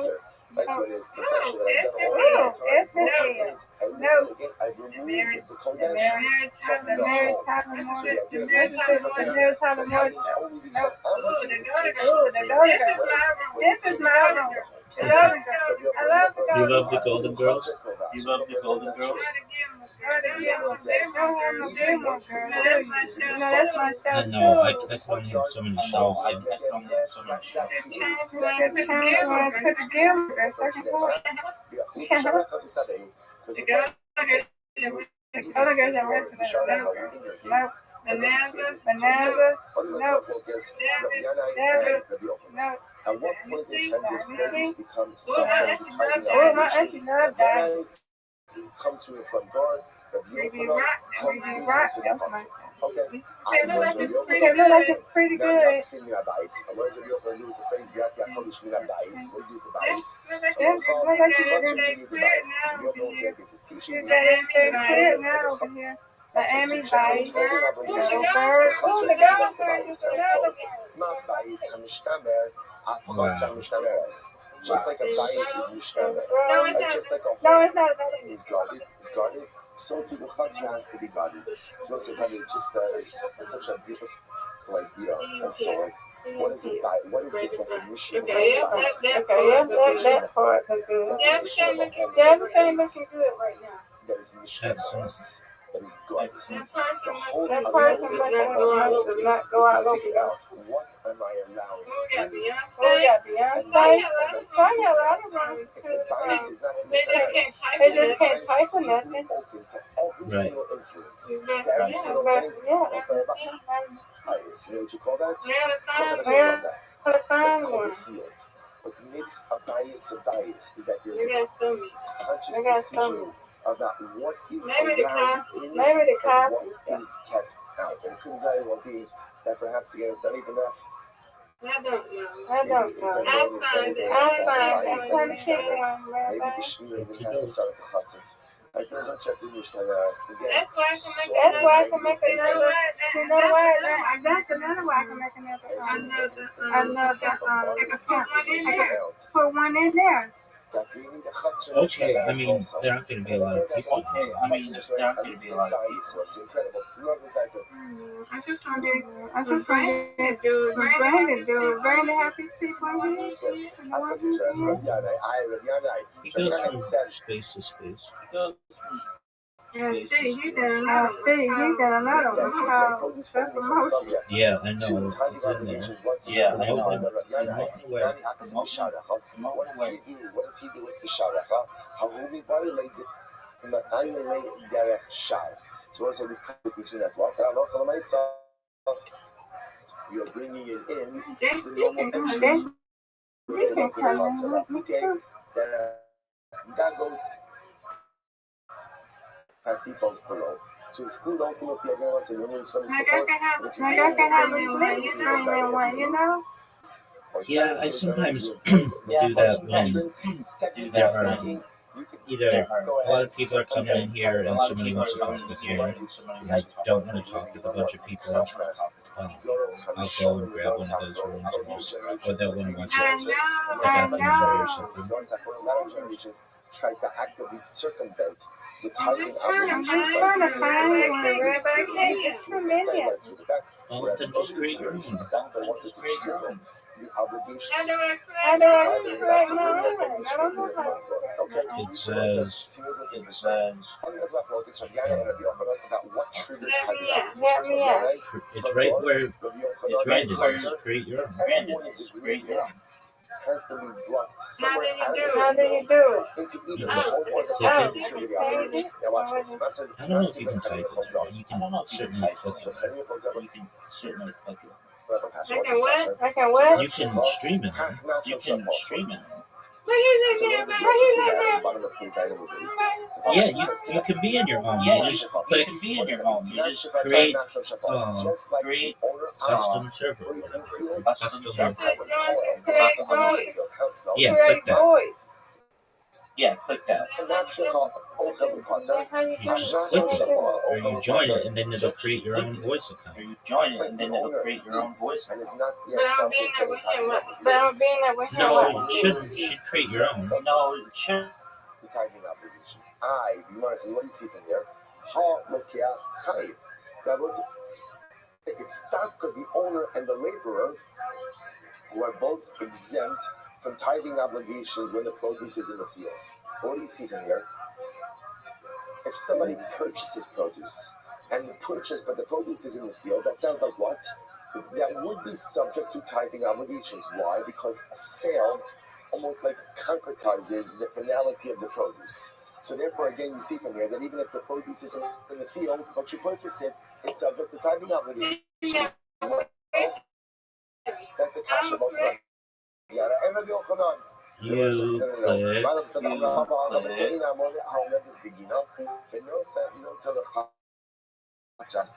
This is an interesting case over here. What are we talking about? This is We're talking about a fig tree that is where the trunk of the tree is standing in the garden, standing Yeah, in that's a the good orchard. question. Right? Yeah, the north of Joint the create chutzner, but it has a voice branch channel. that is I'm gonna try it extending myself. into the chutzner. And I would say, watch this. The Rebbe person is buying all the things that are extending into the chutzner. So watch this. Or goes according to the theme that says Rabbi that says it's a home. Ultimately, the triggers tithing obligation. The branches extend. Alright, I created another one. Right to the home. Now we'll see. Watch this. Balabai. You did have to create Why you do that? Well, 'cause I wanted people to be able to create more. Tithing obligations. Why? Because the moment you purchase it, Yeah. right, the produce is already either in the chutzner or in the home. Okay, that's the case. Tomorrow says, to figure that out and come Figure that back out and come back to me on that. Balabai is not in If that's the case, Balabai should also be chayv. Why is it only a case of the purchaser? Right? And the branches of that fig tree are extending into the chutzner, according to Rabbi Yochanan, or into the house. Then Allah said, that produce is already in the house, in the chutzner. If it's already in the house, already in the chutzner, then what? I should be obligated for tithing obligations. Few stories won't say there, it's incredible. The Baal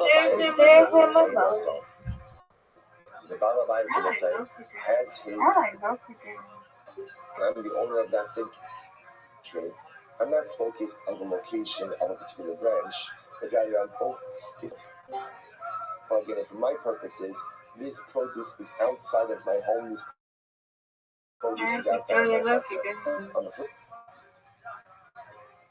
side of the location, ain't of the purchaser, purchaser,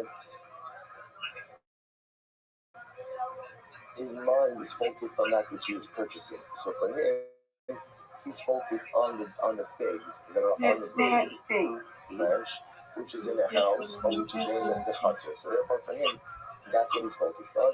And therefore for him, as soon as he buys it,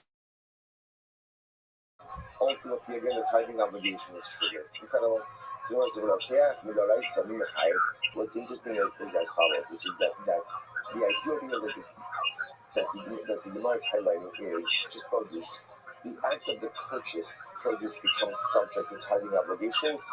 When that is a relative term, then obviously again it will also be somewhat subjective depending on the type of produce. Here we're giving some objective metrics. So for example, you bring that produce into your house, or into your house or it's finished. Now the other thing you are saying is when you purchase something, the act of purchasing essentially finishes the item.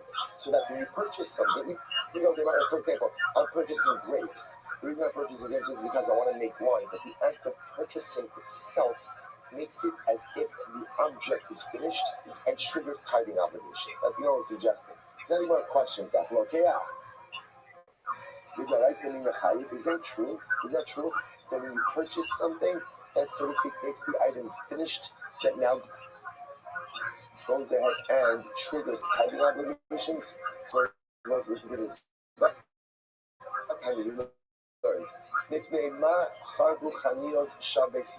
We'll say, why were the stores of Beis Hillel destroyed? So let's say, so apparently again, Rashi says Beis Hillel is a place. So the stores, the Chaniyos, the stores of Beis Hillel were destroyed 3 years before Yerushalayim. You found it out, Rabbi? What do you say? Why is that? Did you find out? Did you figure it out? I don't know what you're referencing. Figure what out. Did you figure the correct thing out? No, I don't. I mean, if you want to create one, there's money to be able to create it. It's under Brandon's. That's nice. Thank you.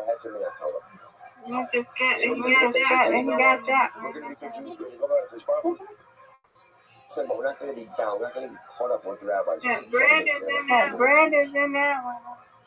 Shahayu Omer, because they used to say on the days, Shahayu Omer, Aser Ta'aser Diachalta, Below Mocha. So listen to this. They said, Midaraisa, it's actually very interesting. I said, you're not wrong. You're part of you too. There we go. Yes, you shall tithe, you shall eat. Below Mocha. So I said, it's interesting. Are you obligated to tithe? Only stuff that you yourself, I was saying that they're like a shtickle Hasidish with this. What they're doing is they're juxtaposing two psukim and kind of reworking the punctuation a little bit. So aser ta'aser v'achalta. So they're dashing from here that what? It is only what's subject to tithing, only produce you consume and not produce you sell. Not produce you sell. So commercially held produce, ultimately again not subject to any type of tithing obligations. Furthermore, Tvuas Zaracha, it's only produce that you go ahead and you plant, and not anything that you purchase. So what the shopkeepers they see a lot of things like this. Commercially sold and purchased produce is not subject to tithing. So what is subject to tithing? The stuff that you grow and you eat, that's subject to Torah. So that's just right. But Allah said anything that you sell or anything you purchase is not subject to tithing with your rice. Rather, again, it's the rabbis who said, no, you have to tithe everything. Not only do you have to tithe the stuff that you grow and the stuff that you eat, but you even have to tithe the stuff that you sell and the stuff that you purchase. Fine. So once you watch this now, and what's the one of the most maybe over here?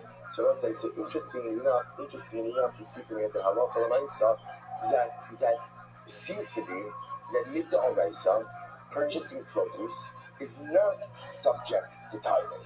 Not subject to tithing. After all, again, I will say, just to be clear, what was the mistake of the people of Beisina, of the shopkeepers?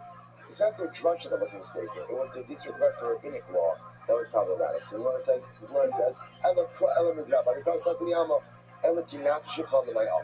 so what does kinaf shecha come to teach me? This is the Chiddush Sanya. Kinaf shecha is actually very interesting. I must say, if I'm in a field, and I decide to go ahead and I decide literally to muzzle myself. Now, what does that mean? If I decide I'm not eating from my field, right? I have, of course, have the right to do that. So to af poel im chasam tapati. So let's say the fact that the pasuk equates the owner with the laborer says that just as the owner has the ability to say I'm not eating of my field, so too he has the right to say, he has the right, so to speak, to muzzle the laborer. Now, let's analyze this. Rashi points out here something very interesting. Rashi says, what does it mean if you have the right to muzzle your labor? First, what it means is like this. You could make a deal with the labor that essentially says as follows. I'm going to pay you more money so that you don't eat of the produce. You can reach an agreement on that. Now, you can't force the laborer not to eat without compensation, right? Because eating while he's working is his biblical right. In fact, just like they will say, well, it is a right, but it's also an entitlement that he has as a worker. Probably, I will say, in the emotional punishment, this really, what it does is effectively, it increases his wage, right? Because he's getting paid whatever he's getting paid. Plus, based on what we've seen is, he also gets meals, and he also gets snacks, right? He also gets, he also gets to eat from whatever it is that he's producing, or whatever it is that he's harvesting. However, just like I, as an owner, have a right to say, you know what, I'm not partaking, so do I have a right, so to speak, to muzzle my worker, as long as I reach an agreement with him. Says massive What do you think about acrylic like that? So when the truth is the kasha. So when it comes to, so what is considered to be, when is the time in which, Ezu going on the master speaking at what point in time do they become subject to my timing obligations? Which the Gemara says, Mishiyifkisu. Ultimately, again, Mishiyifkisu. What is Mishiyifkisu? Rashi points out over here, Mishiyita Beikas Shalahan, the Parachadot of the Rosho, the Double Bowl, the Achar, is money of the Tolish. So, let's say, so apparently, I'll be back, okay? Flower type of thing. So, when it falls off, that's ultimately, again, I guess, when they're considered to be ready. At that point, the kind of timing obligation sets in. But Rabbi says it doesn't have to be that it falls off, but it is removed. My love, I deleted it. I didn't know you were going to be that. Whether it falls off or removed, even in Sabbath, which shows you what? That becomes subject to my sin. Even in the field. So this is a kasha. Why is it a kasha? It contradicts both Yana and Rabbi Yochanan. I can do Is it the entrance of the home or the entrance of the house? Which triggers the timing obligation. One thing is clear, which is right. It's there. It's there. You were saying it is the field. To which the was involved. No. It means when the blossom falls off in the house. That's the case, it shouldn't say when, but rather it says until, or it should say until. So it's say you would have thought that it only becomes subject to tithing when all of the blossoms have fallen off. Kamash Malon, Everyone said, you might use Lashon Mishik, which means Interestingly enough, you don't need all the blossoms to fall off. Rather, what? As soon as some of the blossoms have begun to fall off, ultimately, again, it is subject to tithing. So we'll say, so again, it's really clear. So just to stay focused over here, what we really transitions, right? We started over with the discussion ultimately again about the worker consumption entitlement, right? That the worker is able to eat while he's harvesting. We pivoted a little bit to now a whole discussion about when does the tithing obligation begin. In that subject, there's a fundamental machlokes, Rabbi Yochanan and Rabbi Yanai. Rabbi Yanai, produce needs to come through the front door in order for the tithing obligation to be triggered. Rabbi Yochanan, even into the chut. So we're just lobbing like a whole bunch of questions at these two respective sheets. Let's go back. The Masimar Zotrot, Parade Rav Nachman. Garden of the so the Chayv Allah Mishum Tadol. So we'll say ultimately again, what is considered to be Goren? We'll say Goren means when is it to become a finished product? Right? In order ultimately again to be subject to tithing, we should take Mar Malachton. Ultimately again, when the produce is finished, right? Tigmar Malachton means the work is done with the produce. The Ezu Gimar Malachton. What is considered to be Gimar Malachton? Malachas Hachnosasan. The gathering in of the produce. I love Hachnosasan. I think it was Sunday. So now states. And I remember again, there is a gathering, right? There is a gathering in the produce. Often what happens in the field is produce is often piled, right? The tree produce is often piled in the field, left there for a little bit of time to dry out. So it sounds like what you are saying over here is that maybe once it's put into a pile in the field, that's considered to be finished, and therefore again tithing obligation sets in right there. But once again, where is tithing obligation setting in? Where is it setting in? In the field. Contradiction or kasha. What can I be on it? No. Lo hachnasasan lebayis is saying to Mamalach. No. It means when it's brought into the home, right, or brought into the field. That's the go. Brought into the concert. That's Kimamalacha. Levi said that possible. Skitom Rabiana disease the Anovim the lad and the already. But I will say could very well Rabiana is referring to olives and grapes, which are not being gone, are not really stored. Right, these items are not stored. But remember again, olives and grapes are taken from the field to the press. They're never stored. So the Gemara says, "Davini Gorin about Chitim Soren Goren Magic Sidday." That was when it comes to Chitim and Soren, wheat and barley, which ultimately again are stored. In Halacha Lamaisa, it could very well be that their tithing obligations, in fact, does take place as soon as they are piled in the field. So okay, so once I say now, that ends our tithing discussion. So what do we emerge from this? It's queries. So I sort of point out these kind of Gemaras are very important. I think that even if we don't remember when a server's boosted more, like when they get really big, you can do that kind of stuff. Just a second, but what we emerge with from this discussion is, first of all, how do we pass it? At what point in time? This person who spams me, they got me good. That it's machine.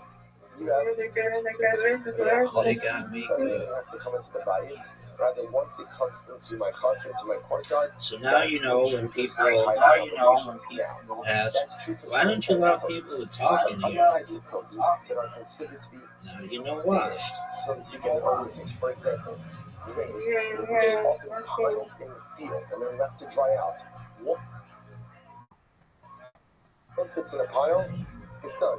It's done, and that triggers the tithing obligations right there. Incredible. But let's see what we also see that Raisa, the only type of produce that is subject to tithing is produce you grow and you eat. But technically speaking, produce you sell and produce you purchase, Raisa is not subject to tithing. If the Rabbanon, Chazal equated everything and it said, it doesn't matter, you grow it, you don't grow it, you buy it, you sell it, everything is going to be subject to tithing obligations. Incredible. I said, we should just know, we're going to Gemara. There is an incredible excitement thing. Once we got this, remember the same way that we are makbid, right? We are very careful to say Kabbalos every single day. I'm saying it again. We are not here to say Kabbalos every single day. Every single day. Why? Because we were Shama Harim Sifasim.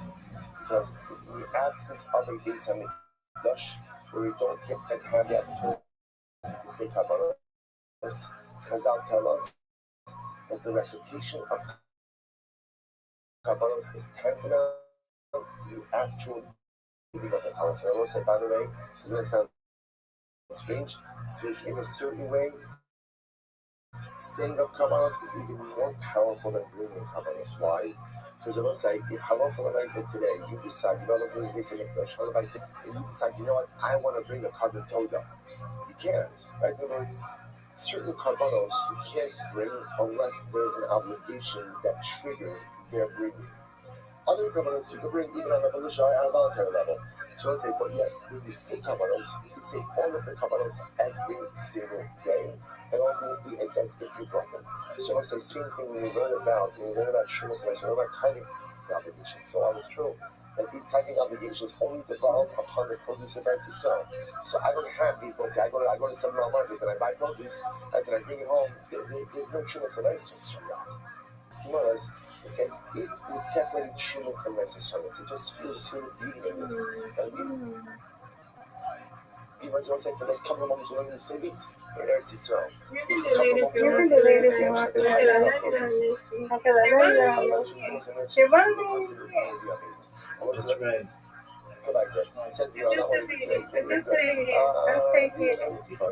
That's right.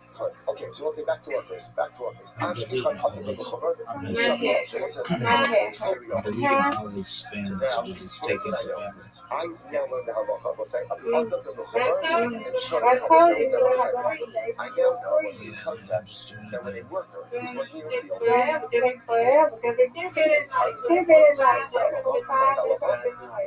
allowed to eat. He's allowed to eat. And now that I know Something like that. Before they got me on all of them, and that took forever. That took like a whole day.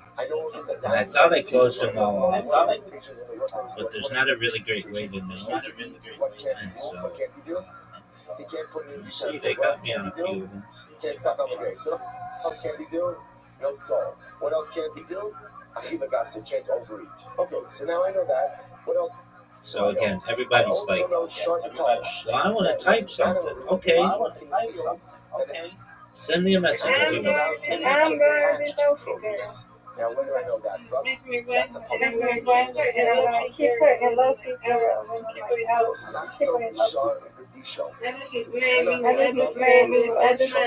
That's mine. Okay. Okay, do you want her in there? How do you do threshing? You want her threshing? She's playing. I mean, she's in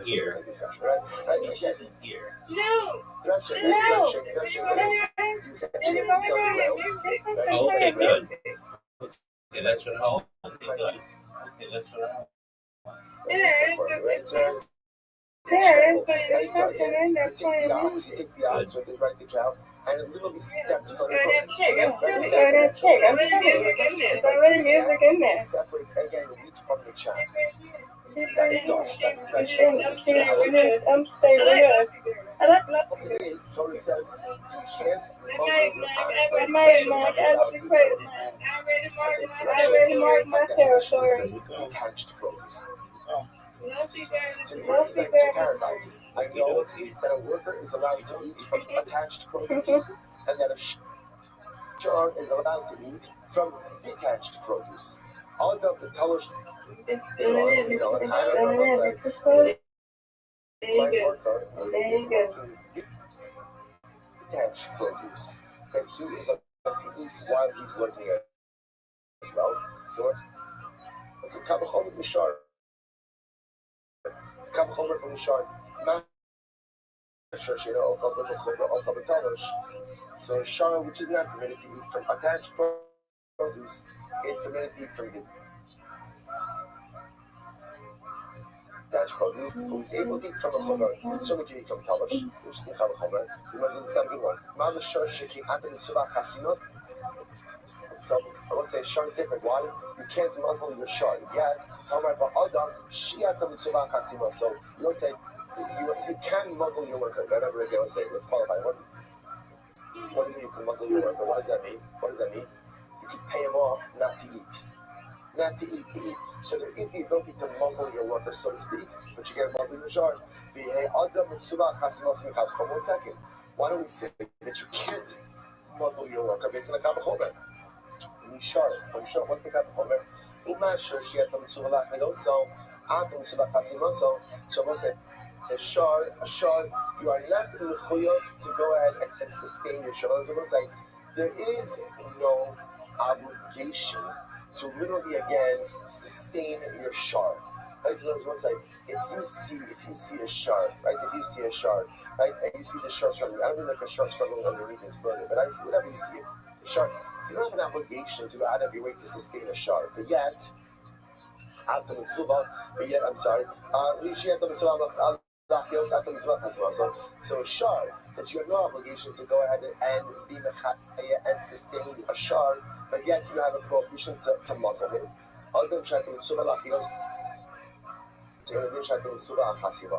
So let's say by a person, you do have an obligation.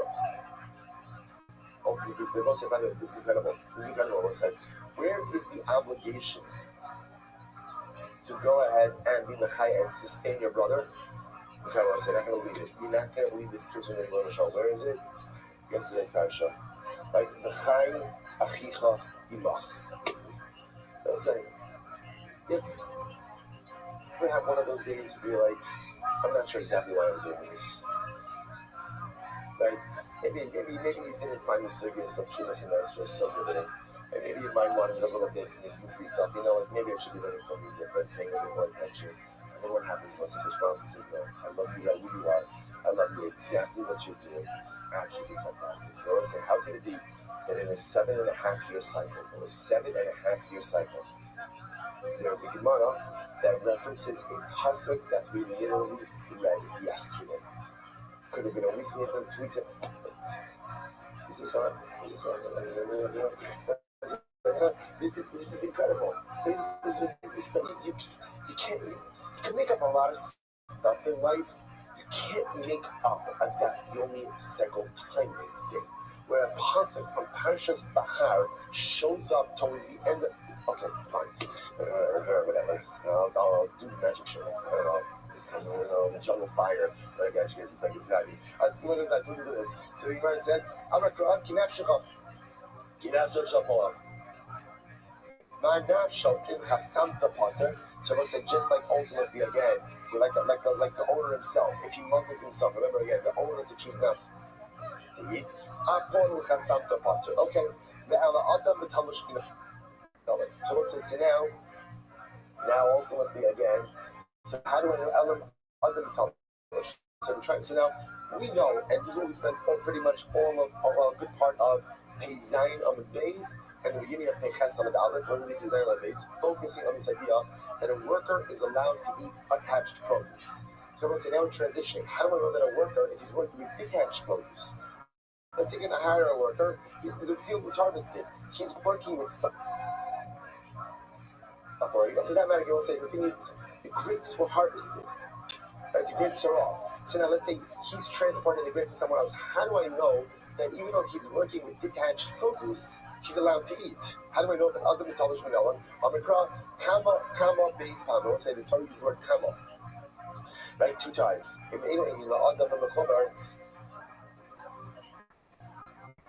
So let's say, so one kama teaches me that a person is permitted to eat from attached produce. So maybe the second comma, what does the second comma come to teach me? The second comma comes to teach me that the worker is permitted to go and eat detached produce.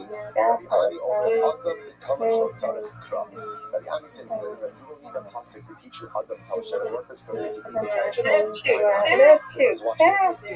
Let's say first white one could have something to eat.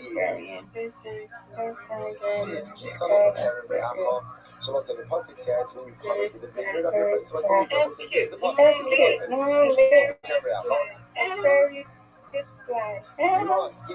שספר לכסף, בעולם לא הולך. So this is fascinating. It's fascinating.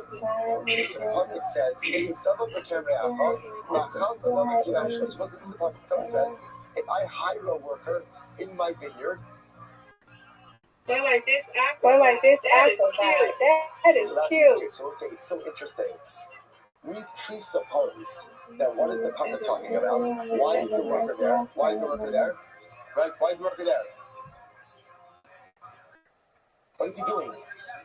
He's picking the grapes. See the worker there and says, no. Why do you think he's picking the grapes? Maybe the grapes are already picked. And what is he doing? He's transporting the grapes from point A to point B. He's taking it from the fields to the mount. And what does the Torah say? When he's transporting it, ultimately he's allowed to eat. So I was like, and by the way, Rabbi Ami, it's such a double touch because I was like, the pasuk makes no reference to picking grapes. All it says is kisabo v'kerem re'acha. When you come into the field of your friend, why are you coming there? To work. And then it says, while you're working, eat whatever you want.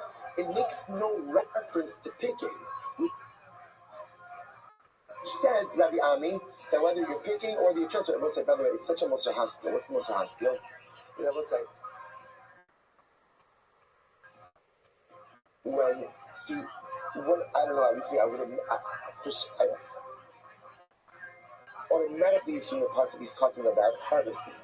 And because you make that assumption, therefore you see the pasuk in a certain way. So I will say, in life, we make certain assumptions about these things, and therefore those assumptions dictate the way we see reality, dictate the way we see the world, the way we see ourselves. I will say sometimes the most important avodah in life is to kind of do a little bit of a double check on your assumptions. Because sometimes the assumptions which dictate your reality may not be correct.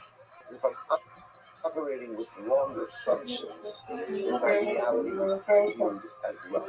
So my assumption always was that the pasuk is talking about harvesting. As Rabbi says, what does it say harvesting in the pasuk? It makes no reference to that. Therefore, Allah Subhanahu when He comes into work, so whether it's harvesting, whether it's transporting, ultimately is almost like, again, we go through life with so many different assumptions about things I'm able to do, things I'm not able to do, my capabilities, my lack thereof. Stop. Maybe you have to take a step back and say, are the assumptions that yourself correct? Are they incorrect? Are they incorrect? Incorrect. I may have been living with the glass ceiling of my own creation. Suddenly get into the world is much bigger. My whole is so much greater than I originally thought. It's incredible. Okay, so that's what the answer. The answer says, you don't need guys. Guys are right there for a treat. You don't need a policy to teach you that a worker is allowed to eat from talish, from detached produce. It's the pasuk. It's the same exact pasuk. Incredible. So Gemara says, Shalom Mechaber. Let's just finish. Shalom Mechaber. How do I know that a shark, that even if no, no. How are you? that the animal is permitted to eat from detached All right, did you send me 10 videos? Okay, what do you think of them? What do you think? You think what?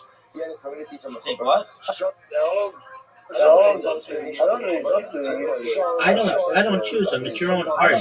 What are your 10 favorites?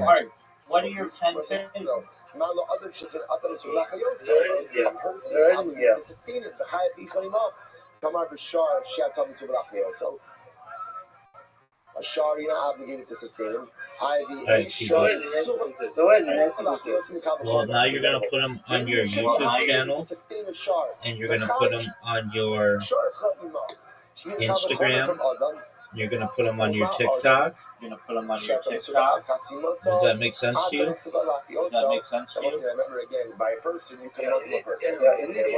Yeah, and I'm going to help you. No, you're going to put 10 of them on each platform.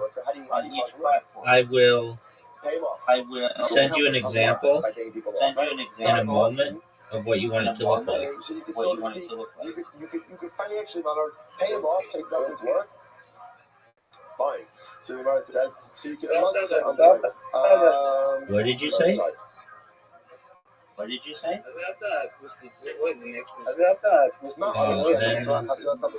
We'll make sure that you've joined the right communities on X, Facebook, Telegram. Then we'll get you a script so that you can start promoting yourself in different spaces and then get yourself a job. You are obligated to go ahead and muzzle. Like you can't muzzle. Still, you should be obligated to sustain it. Listen, here it is. Here it is. Here it is. Here it is. You're welcome. I need about 3 minutes, so just bear with me. You're obligated to sustain the life of your brother. Your brother and not your shard. Not your shard. So again, we're back to square one.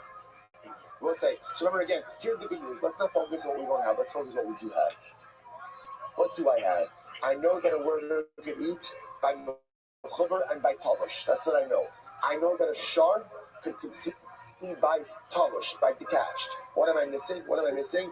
How do I know that a shard is permitted to eat from mechuber? So let's finish this up. Now, the shard mechuber, I'm a crow. Re'acha base panim. Who says a fascinating drasha? Fascinating drasha. It says re'acha twice. Your fellow, right? The Gemara says in eno others. So one re'acha teaches me about my worker. That my worker is permitted to eat, and now I know both from mechuber and from talush. But what do I do with the extra re'acha? So the Gemara says in eno adam mechuber, today eno l'shana mechuber. If I don't need that second re'acha to teach me that a worker is permitted to eat from mechuber, then what? Use it to teach me that a shard is permitted to eat from mechuber. Right? So I will say that's it. Now we have Adam. I've got Adam by the worker, both by mechuber and talush, and now I have shard by talush. Talush is an explicit pasuk. Right? Some shard b'disho, and now I have shard by mechuber also from the extra re'acha. I'll say it is fascinating to see. Right, that the Gemara today, we're not finished yet. I was like, but it's fascinating to see. I mean, we're finished with today, but I'm finished with this video. I'm talking about it. But I say, it's interesting to see how the Gemara is running out the ability for a shard to eat with attached produce from re'acha. Re'acha means your fellow. So I will say, it's important to understand. Remember, this whole idea of not muzzling your animal is a din, ultimately, again, of compassion on animals. And remember, we seen this before, this goes back to the Rabbi Gemara, right? That what did Rabbi attribute his illness to, right? What did he attribute his illness to? That when that little calf ran away and hid under his cloak, he was indifferent. I don't even know if it's cruel, you're just indifferent to it. It's like, go and be slaughtered, that's what you were created for. That's what you were created for. So let's see, you see this theme, right? You see this theme, how ultimately, again, that compassion is necessary. It's almost like almost saying, it's not a din in animals. I think it's a din in us. It's kind of the same way if someone tells you that with Jews, I'm very honest in business. But with others, I feel the right to take certain liberties. I'm not a businessman. But I would say, don't do business with such a person like that. Right? Or a person ultimately, again, who speaks negatively about certain Jews, but never, let's say, in life, if you want to create a harmonious spiritual personality, you can't have two standards. You just can't have two standards. So this Yerushal models this for us. I'll call Ma'asav. So Yerushal doesn't have compassion on somebody. Shmuel's compassion is everything. So we'll say, so it's interesting what the Torah is teaching us that in order to be compassionate to human beings, that compassion has to extend to everything. Obviously, it's not the same compassion for animals that it is for people. That's a crooked mentality, right? But when I say it's interesting to see that almost like if you want that compassion on re'acha, you're going to have to take that same skill set and apply it across the borders, or even to your child. I was saying, well, first of all, this is what an actual documentary looks like. There's no real documentary. I sort of point out. It's nice sometimes to get a little glimpse on how it looks. And I was like, don't get used to it. Shkayach, everyone, continue tomorrow.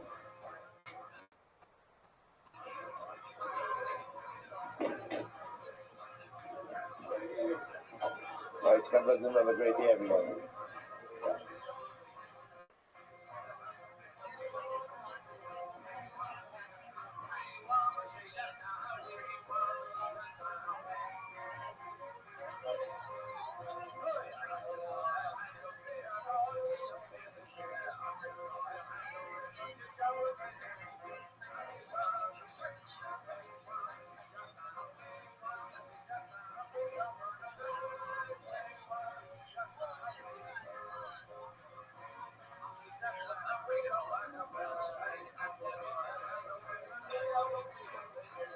All right, I will say good morning. Good morning.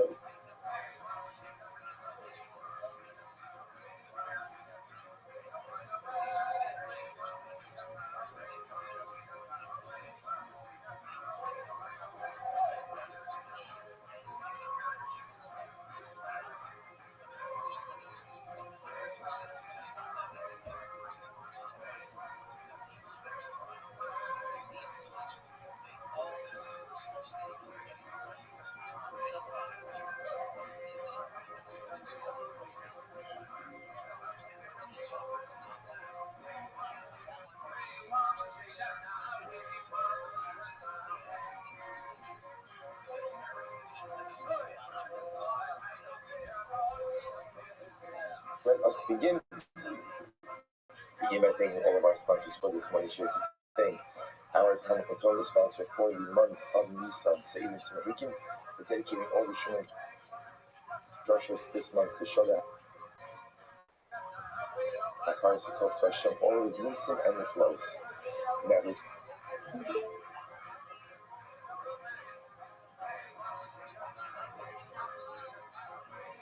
continue to bestow Shachmanas and Manas, redeem all of the hostages, and bring complete Hatzlacha to our precious soldiers, to Am Yisrael, and to Eretz Yisrael. And we give you Nishmas Yachmir Bach's father, Martin Bach, Martin Ben Chaim, according to Holy Rabbi. Our weekly learning sponsors, Paul and Kathy Pollack, memory of Paul's mother, Florette Pollack, Sarah Bass, Avram Zichron Rabbi, who was there in America, Rabbi Talmud Torah, all of the Neshamas Laganavia and their families in the family. Once you hear that, let us begin. We have a lot to do today about Hashem, some really exciting Gemara ahead of us as well. So we are picking up today's daf is Samachay 65. We are picking up on Samach Tamar Rabbi 64b at the Ikid De'amri. It is 2, 4, 6, 8, 10, 12, 14, 16 lines up from the bottom. So remember again, we were introduced to the Mishnah yesterday, a really interesting Mishnah, that it's essentially very simple halacha, that if you lend money to someone, it almost feels like this is what I should have started with, and it's a very straightforward case. You lend money to someone, it's very light, it's okay. Okay, if you go ahead and you lend money to someone, so you cannot live in their property either rent-free or and a diminished rent, because to do so ultimately again would allow the lender to go ahead and acquire an additional benefit, and that would constitute ribbis. See Igidamri, so that's version 1. Version 2, Igidamri, Amar Yosef Amrim, Amar Nachman, Apapi, Shamra Gairo Hatzchaver Shlomi Gaito, Yitzhak Malas, Lo Schar. I'm trying to here's the name. Second guy. Their knowledge. You don't have to pay them rent. Now, this is an important statement to qualify. But again, this is halacha l'maisa. If you go ahead and it's not normally a property that's rented out. Right? So remember again, you're living in someone's property that doesn't normally rent out, he's in a chasser. That person is not permitted, she's not paid at disadvantage. So I may benefit.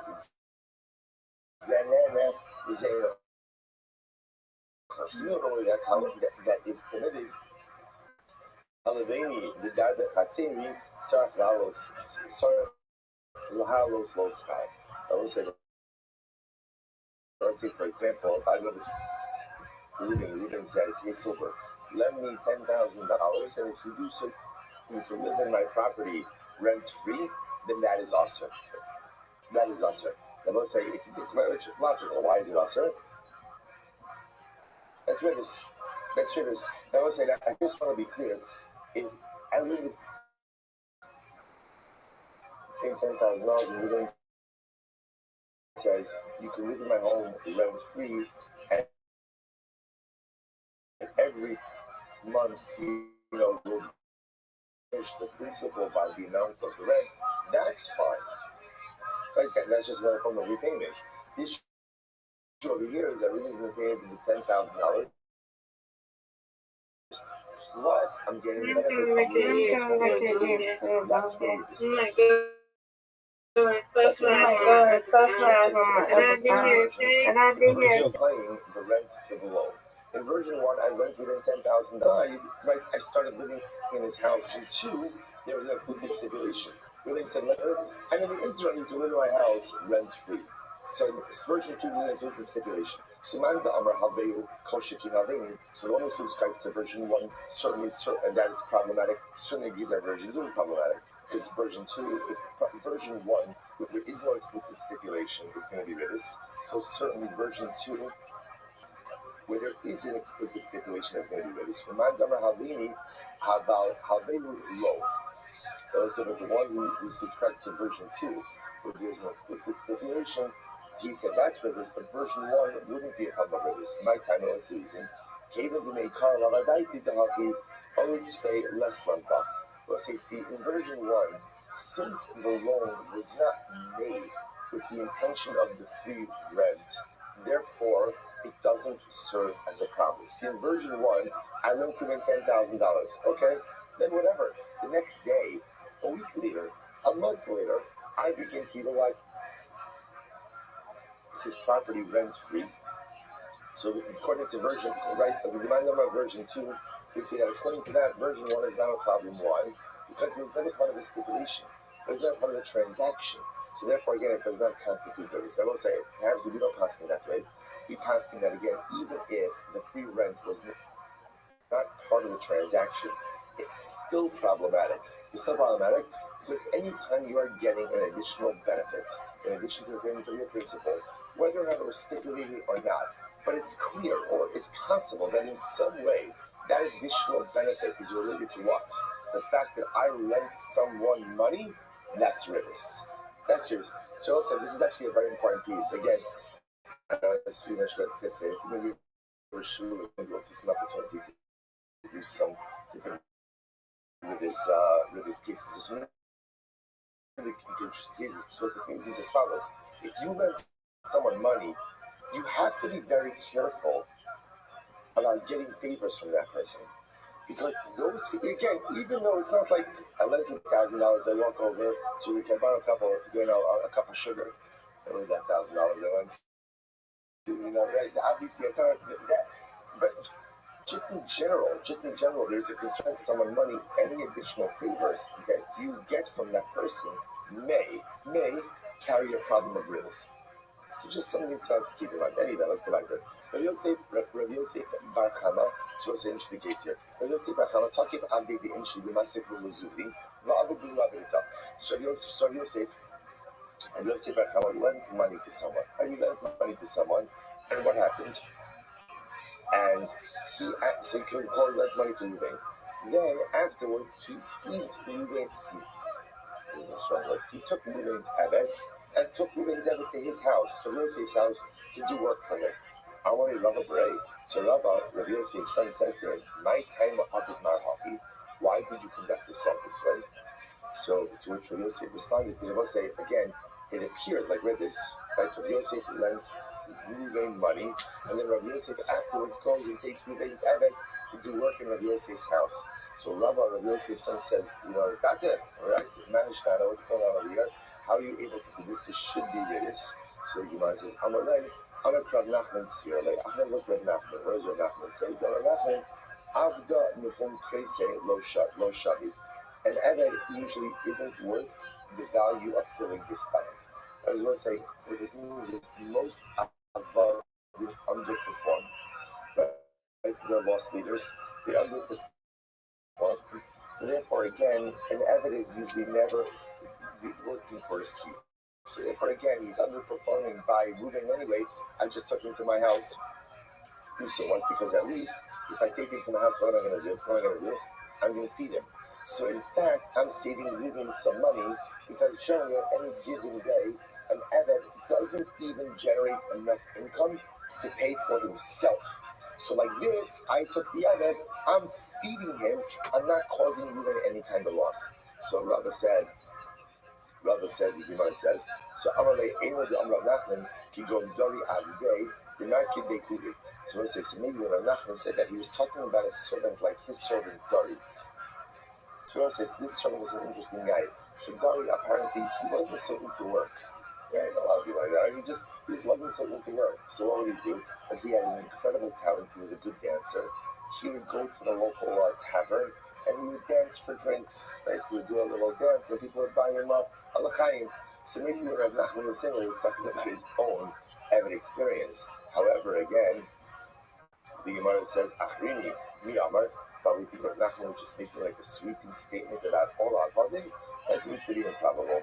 So you'll say, you're right, Amar Anaki Hadra Daniel Bakatino, Amar ROTHSCHILD, the Amar, Hatokif Amdosha Havera Asaba Malacha Potter. So I say, let's say you're right, I hold a different position of Daniel Bakatino. So Daniel Bakatino is the name of Rab. That if you go ahead and you seize someone's Eved to do what? No? So we're talking about a case where let's say Reuben as an Eved. And Reuben's Eved is not doing any work right now. And I go and I take Reuben's Eved and I bring him to my house to do work. Then ultimately, again, I am Pater. I don't owe Reuben anything. Why is that? We've seen it before. Top of Samachay 65a. The Necholei, the mystery Abdei. Because what I say is in the master's best interest that what? That the slave, the servant doesn't have any idle time. Right? Idle time for Abodim. Idle time for Rabbi, I want to say, is not a good thing. It's not a good thing. So therefore, you'll say positive. I was able to take Ruvains. Because this way I put him to work. He's no longer idle, and I'm actually doing it. It's actually a benefit. It's actually a favor that I am providing for Ruvain. I will say, it is an incredible Musa Haskell as well. We too are Avadim. We are Avdei Hashem. Right? We are Avdei Hashem. I will say, in fact, again, this was the entire essence of Pesach, is that we became Avdei Hashem, follow Avdei Paro. That's the essence of Yom Tov of Pesach. I will say, what is the Gemara saying? What is the most important thing for an Eved? What is one thing for an Eved? No idle time. I will say, I just want to be clear. No idle time doesn't mean that a person is working every minute. Doesn't mean that a person is learning. It should be no part of your life that is unscripted. The Pirshat says about this, that brings that every part of your day should be scripted. Even your relaxation. You want to relax? Great. You are absolutely relaxed. How much time are you relaxing for? Right? What are the hours of relaxation? You want sleep? Fantastic. What are the hours of sleep? The Rabbi says the goal is there should not be any unscripted time. And when I look back in my day, I should be able to account for how I used every minute. It's incredible. The Piaget's himself, right? He says, if you want to hang out with friends, he doesn't really rush about hanging out, but you want to hang out with friends? Great, go for it. How long? How long? And everything should be scripted. That is a life that prevents one from falling into the clutches of idleness. Because for an Eved, the beginning of an Eved's existence is idle, unscripted time. Incredible. So the Gemara goes right there. How about this? Rabbi said, So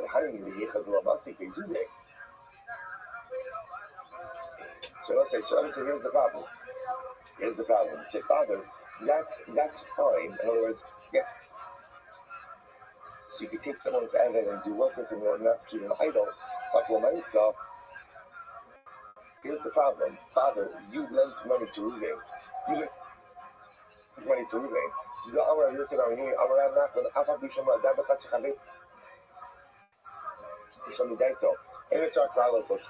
Even though normally the halakha is that if you live in someone's home rent free and they don't rent out that property, you don't have to pay them rent because it's zenene v'zelo chaser.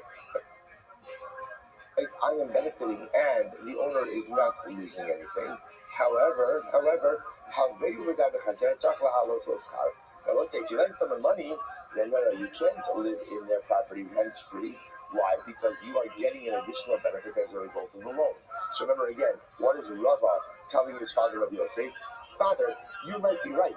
But in the normal circumstances, the halacha is if I go over to Reuven and I take his eved, of course, what's the return? The case was Reuven's eved is not engaged in any work for Reuven. And I take Reuven's eved and I bring him to my house and I put him to work and I feed him and I take care of him. Technically speaking, I'm part of I don't have to pay Reuven anything. Why? Because I'm actually giving Reuven a benefit. Why? Because I'm keeping his eved busy and keeping him on prevent, right? Rescuing him from the clutches of idleness. That's great. But Father, you're in a different situation over here because you've lent Reuven money.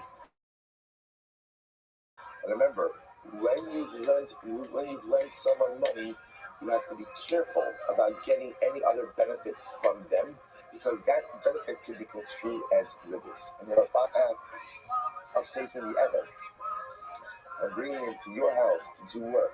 After you rent the owner of this eved money, can really be problematic. So again, as Yosef said to his son Rabbi, you're right, Hadribi. You're right, I take it back. I made a mistake.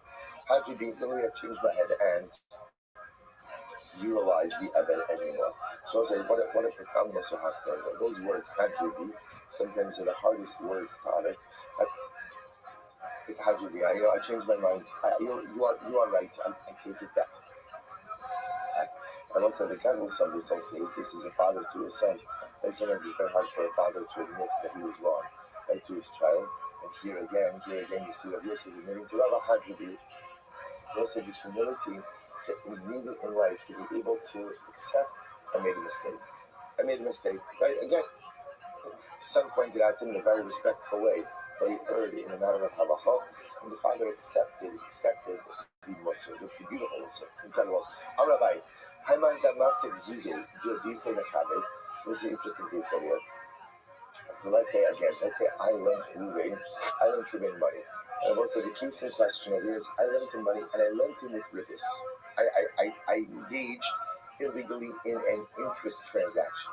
Now let's say the amount of ribbis that I lent him, the ribbis amount was 4 zuz. That was the ribbis amount, okay? So I say, so now what happened? Watch this. So the Gemara says, so I lent Reuven alone, and I lent him, the interest amount was 4 zuz. Because the arba giruya mezuzah b'shuka. So I say, so what happened? So the mother says, so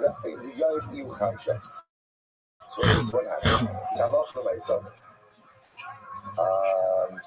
Good. So what happened in the marketplace? So you can go ahead and you can get 4 measures of wheat, 4 zuz. Okay, so now Reuven is paying me back. Actually, I forget what I was using. Right, he's paying back the interest amount. Right, we call it zuz.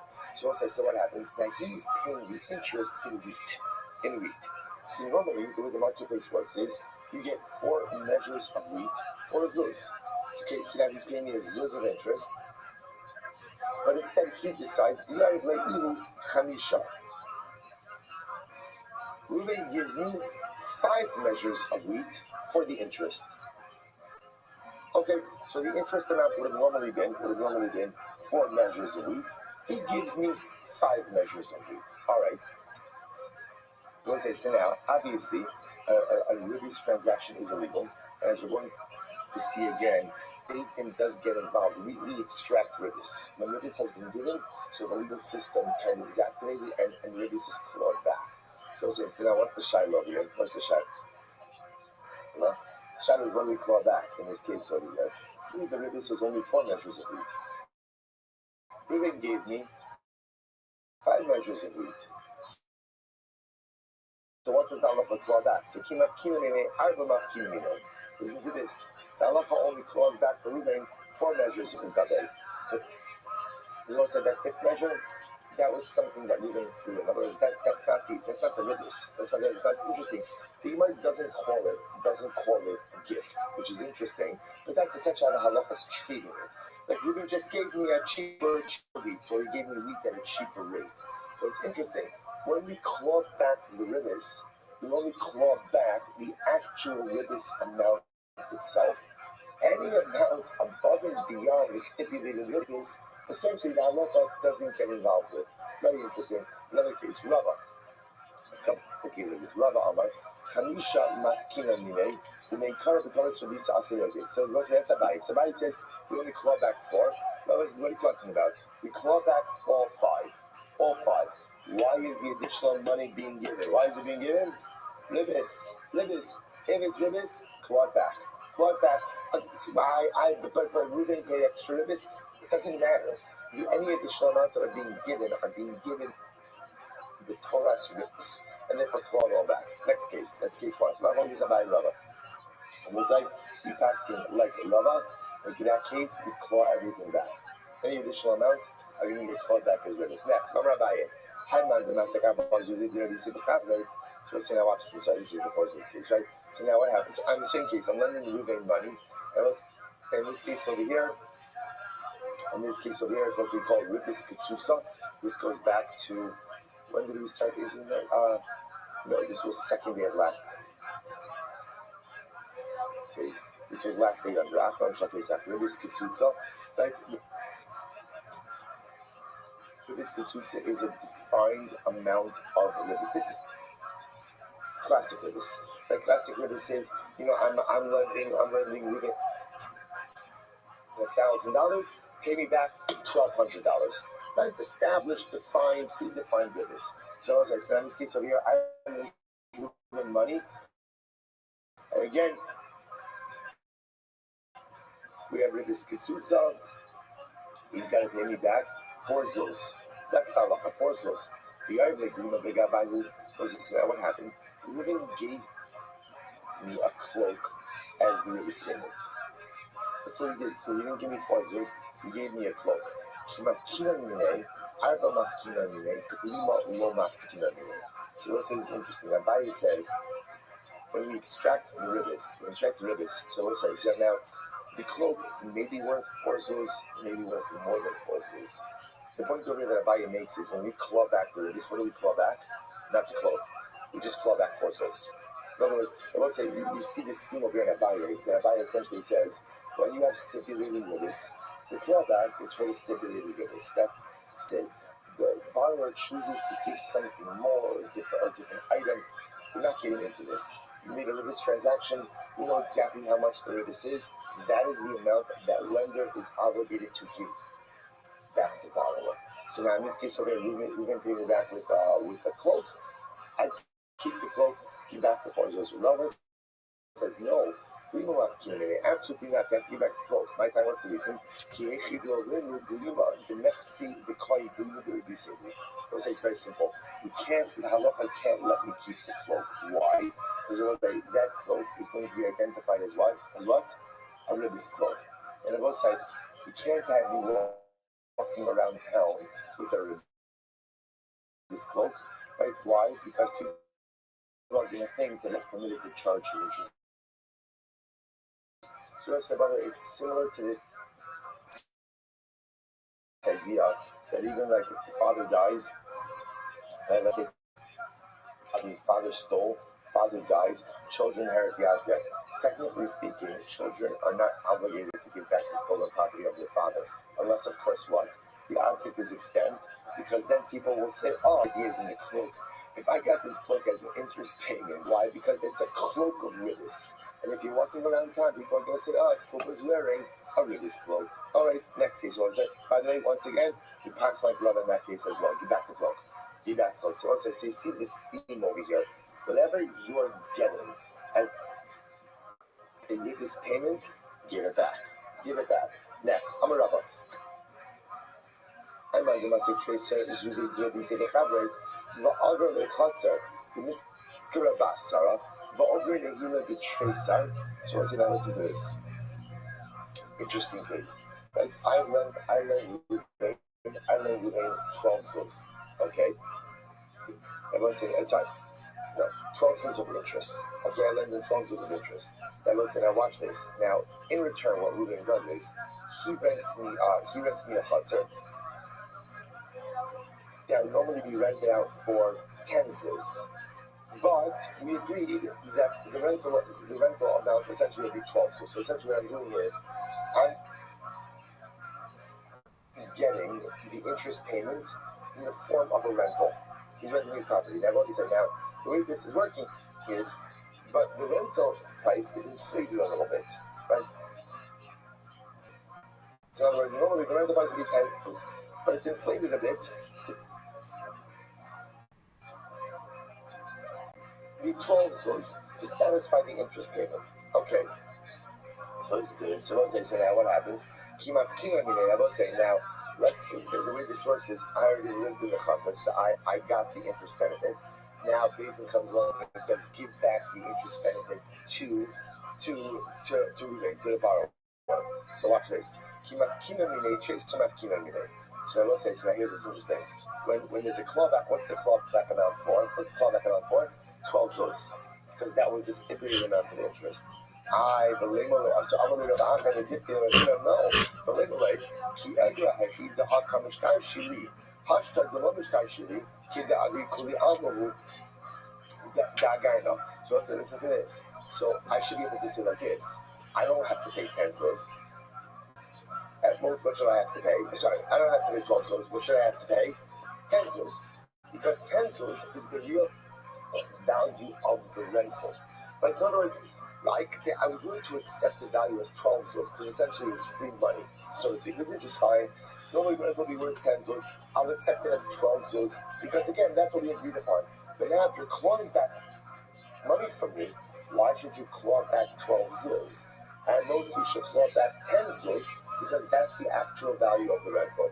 Because we say that to the lender, Mishum the Arale, Sabris of the Kabbalah. It's not you accepted it. In other words, you accepted, you valued this rental at 12 zuz. So for you, this represented a 12 zuz value, and therefore in the clawback, you're going to have to pay back 12 zuz. So let's say, so really 3 different scenarios, which really boil down to 2 cases.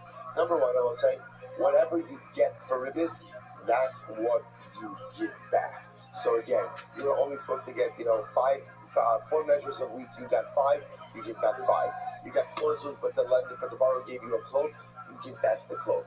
You got a service, and that service was overvalued, right, to match up to the amount of ribbis. After you got that service, when you pay back the ribbis, when you pay back the actual amount of the ribbis, irrespective of whether or not the service was inflated. Incredible. Mishnah, here we go.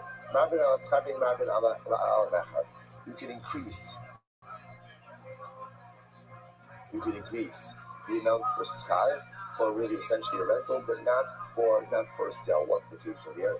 Here we go. Ketzai. What's the case? Fine. So Ketzai, his kilos chatzero. So it says, so watch this. I rent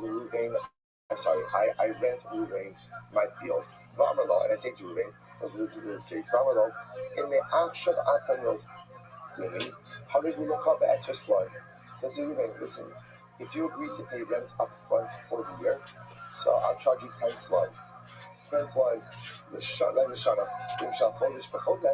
but if you want to pay month by month, which is fine, sell on the chodesh. Then it's 1 seller per month, essentially 12 slime. So if you prepay, there's a discount. If you prepay for the year, 10 slime for the year, ultimately, again, you want to pay month by month, it's going to be 12 seller for the year. 1 seller a month. So the Mishnah says, this transaction is mutter. This is mutter. Fine. That's case 1. So also that's a rental case. So essentially, Mishnah is teaching you, if you want to prepay, there is no ribbis issue with prepaying at a discount. Okay. In other words, one second. The chap over here is now, what's the chap?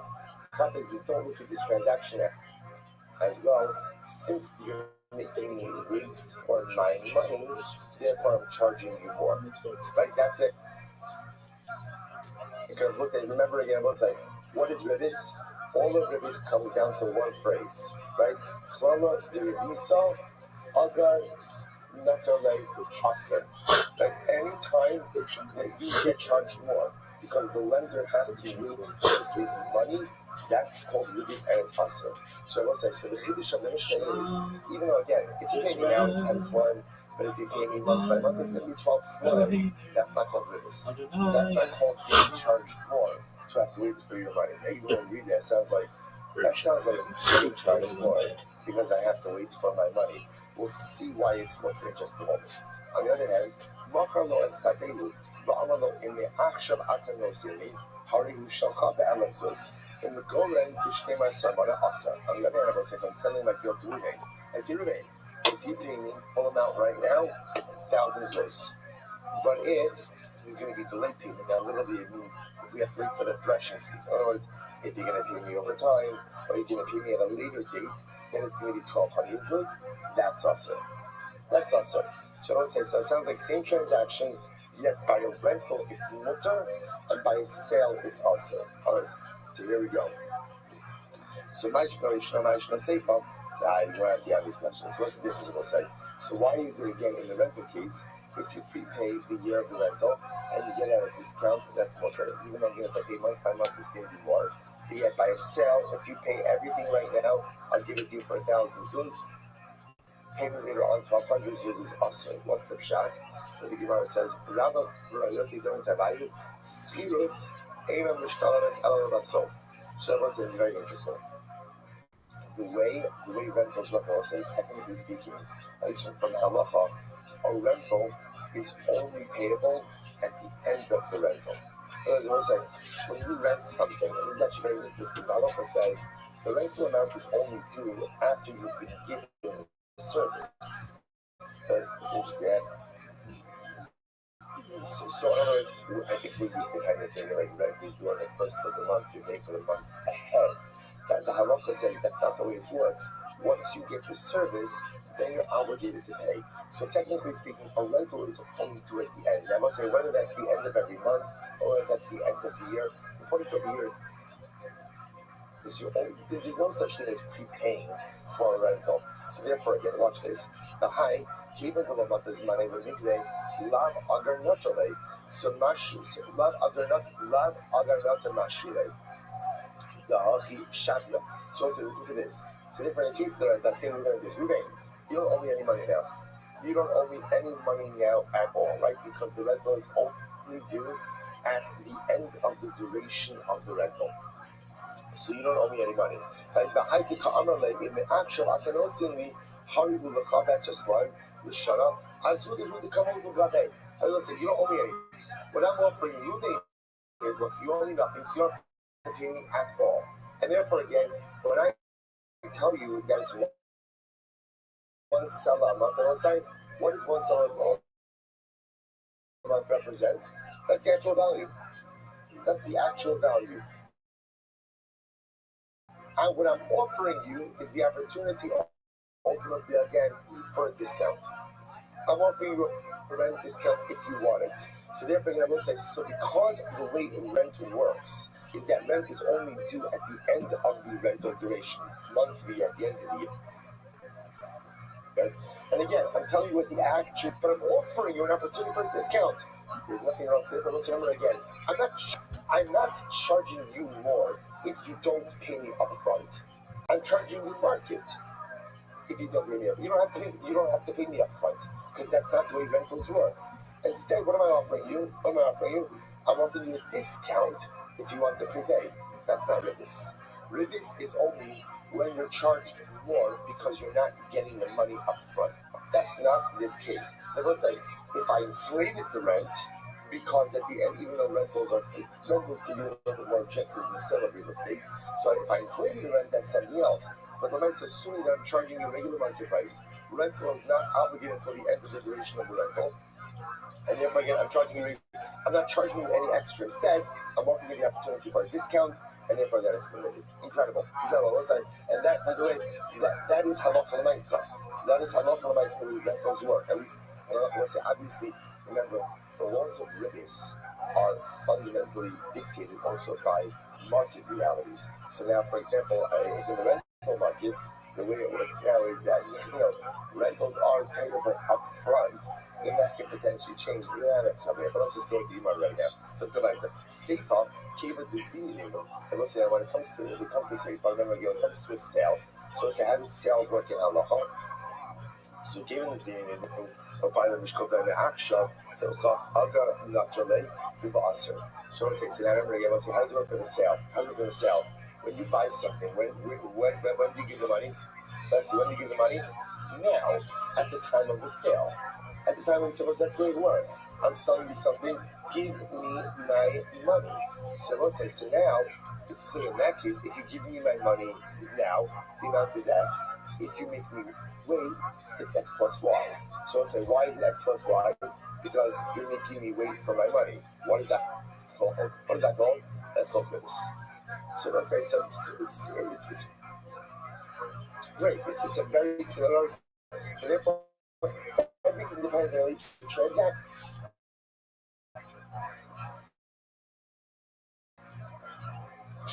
When you sell in a sale, money is due upon the sale. So therefore, pay me now is 1,000 zuz. You're not going to pay me, I'm going to pay me later. That's fine. You're making me wait for my money. There's an additional charge for that. That's called witness. That's called witness. Incredible. So let's say that I found the scriptural letters with this idea that rentals are only due right at the end of the rental. Okay,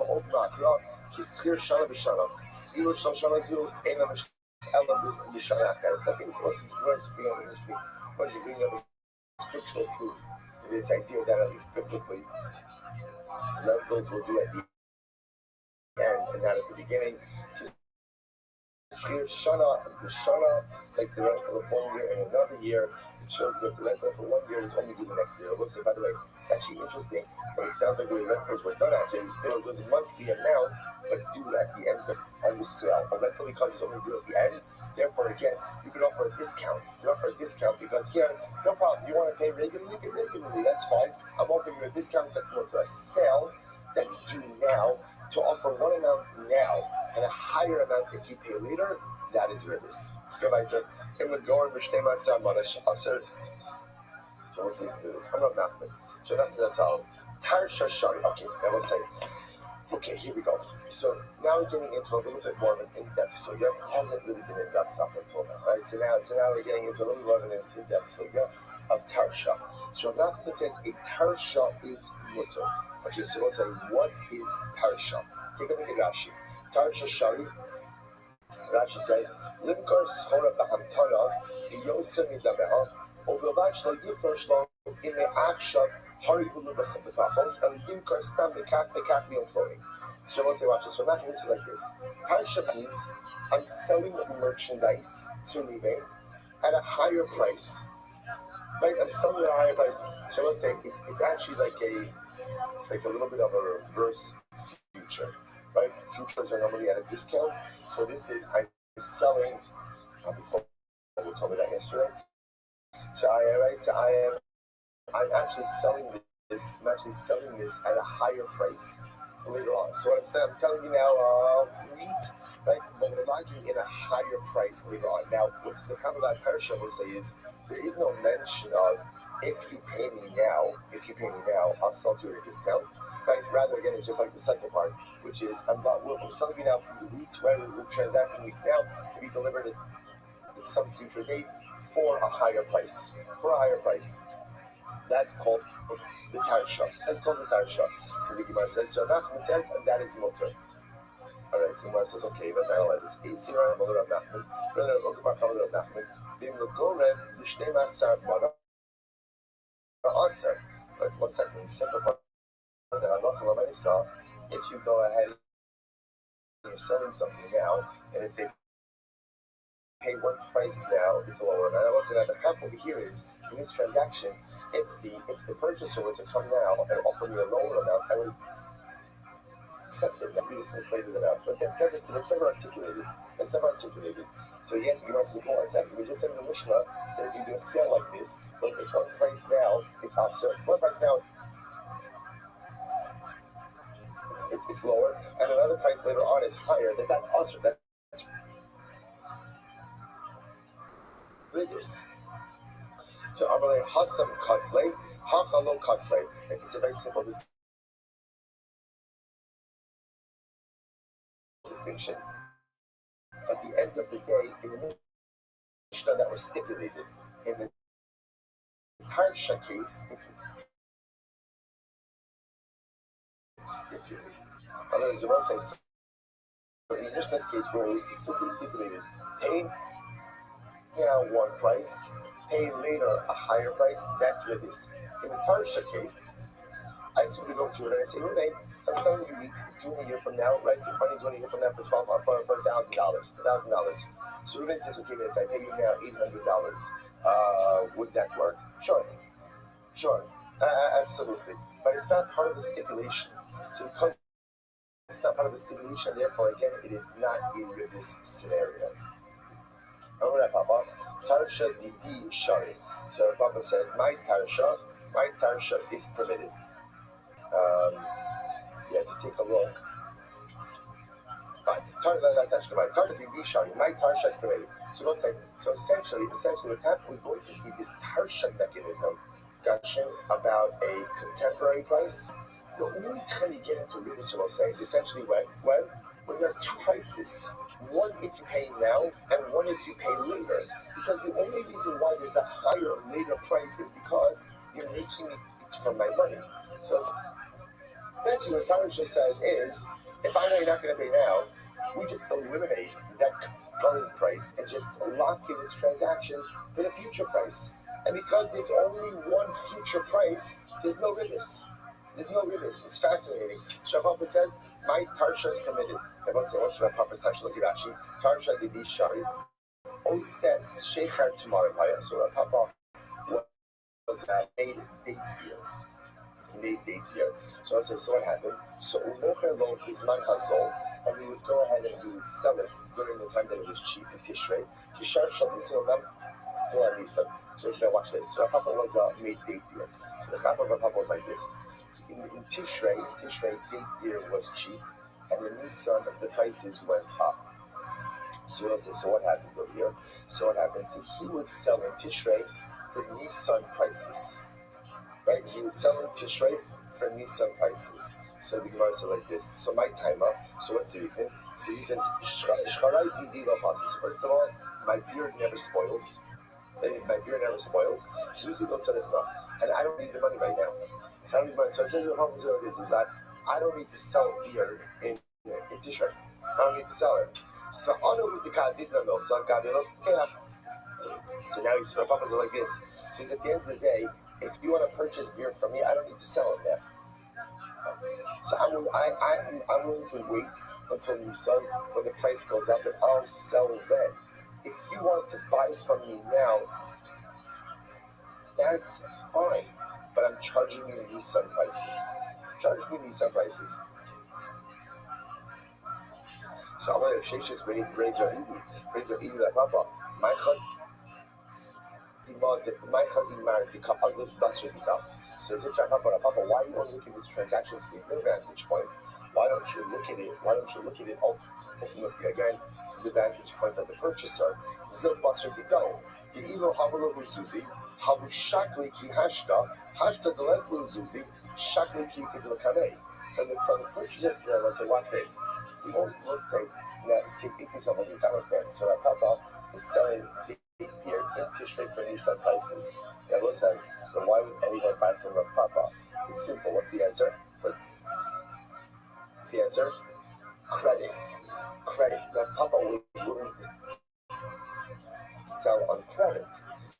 So he said, because I don't need the money right now, Papa said, I'll sell you on credit. But if you're buying on credit, you're getting Nisan prices. So Papa says, I'm ready to do this. Number one, I don't need the money right now. And number two, my beer doesn't go bad. So therefore, I want to wait till Nisan to sell the beer so I can go ahead and get a higher price. But you want to buy it from me now because you want beer now, and I'm willing to sell you on credit, that's fine, but I'm selling you on Nisan prices. It says, Rabbi, that's fine that from your perspective this works, but from the purchaser's perspective, this now, then what? Cheap, what is it with your money? Cheap date beer. Cheap date beer. So now I, the purchaser, don't have money. So because I don't have money, what do I have to do? I have to go ahead and buy beer at a more expensive price because I'm getting it on credit. So let's say, so why am I paying more money because I'm getting it on credit? Because I'm making the seller wait until Nissan to get his money. That's ribbis. That's ribbis. So essentially, the tzedakah is, this might work beautifully for you, but from the purchaser's perspective, it is absolutely ribbis. Chama said, Tarsha Didi Vadai Shari. So Chama said, my Tarsha is absolutely okay. Everyone said, now take a look at Rashi just a moment. Tarsha Didi Vadai Shari. So this is so fascinating.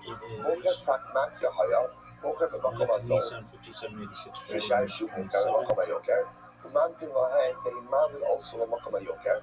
So let me tell you this essentially outside. So Chama had this great chap. Chama would go ahead and sell. He was a merchandise salesman. But what would he do? He would essentially give the merchandise to other merchants. And he would tell them, listen guys, here's the deal.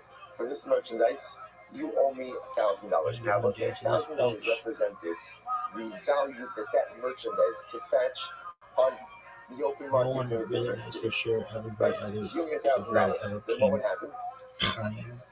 And they would lock that in. The merchants would then take the merchandise to wherever they sell it. They sell the money. They would then have the rights to use that money for their own business purposes, for the duration, for the entire duration, knowing that whatever it is, 6 months from now, they would have to bring Rabbi Kama back the stipulated amount. Right? So therefore, again, it's them giving you this merchandise, you owe me now, whatever, $1,000 for this merchandise. Between now and 6 months, they have to sell the merchandise, and they have to use of the money the entire time.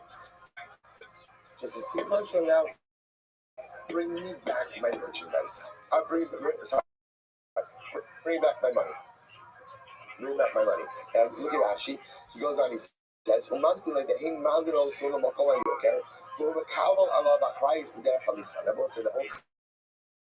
cap was that Chava, as long as the merchandise was extant, Chava had achrayis. He took responsibility for the merchandise. It was going to happen. It was stolen. The kuchos, the shtakim rekba, but looking the kabialay achrayis, lo malva gabayu. That was said. Interestingly enough, this wasn't considered to be a loan. So it was said the cap over here was like this. The value of the merchandise in the area where Chama gave it to them was, let's say, $500. But if you take it to a faraway place, ultimately, again, it can be worth $1,000. So I'm not calling myself over here. There's no ribbis in this situation. Why is there no ribbis? There's no loan. Why is there no loan? Because halakha essentially, the Chama retains full responsibility over the merchandise till the moment that it is sold. Once it's sold, the proceeds is the loan amount, and that's the amount that you're obligated to give back. There's no ribbis. Incredible. So the Gemara says, listen to this. Then this is permitted, totally permitted. My time. What's the reason?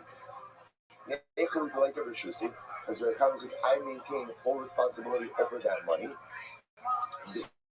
So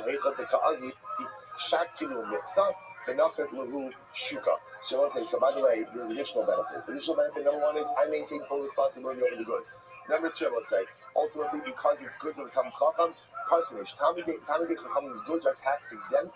Not only that, Talmidei chachamim have first rights of sale in the marketplace. So these guys get the added benefit of utilizing my merchandise. So let's say, so the helpasa on the base, helpasa kirachama.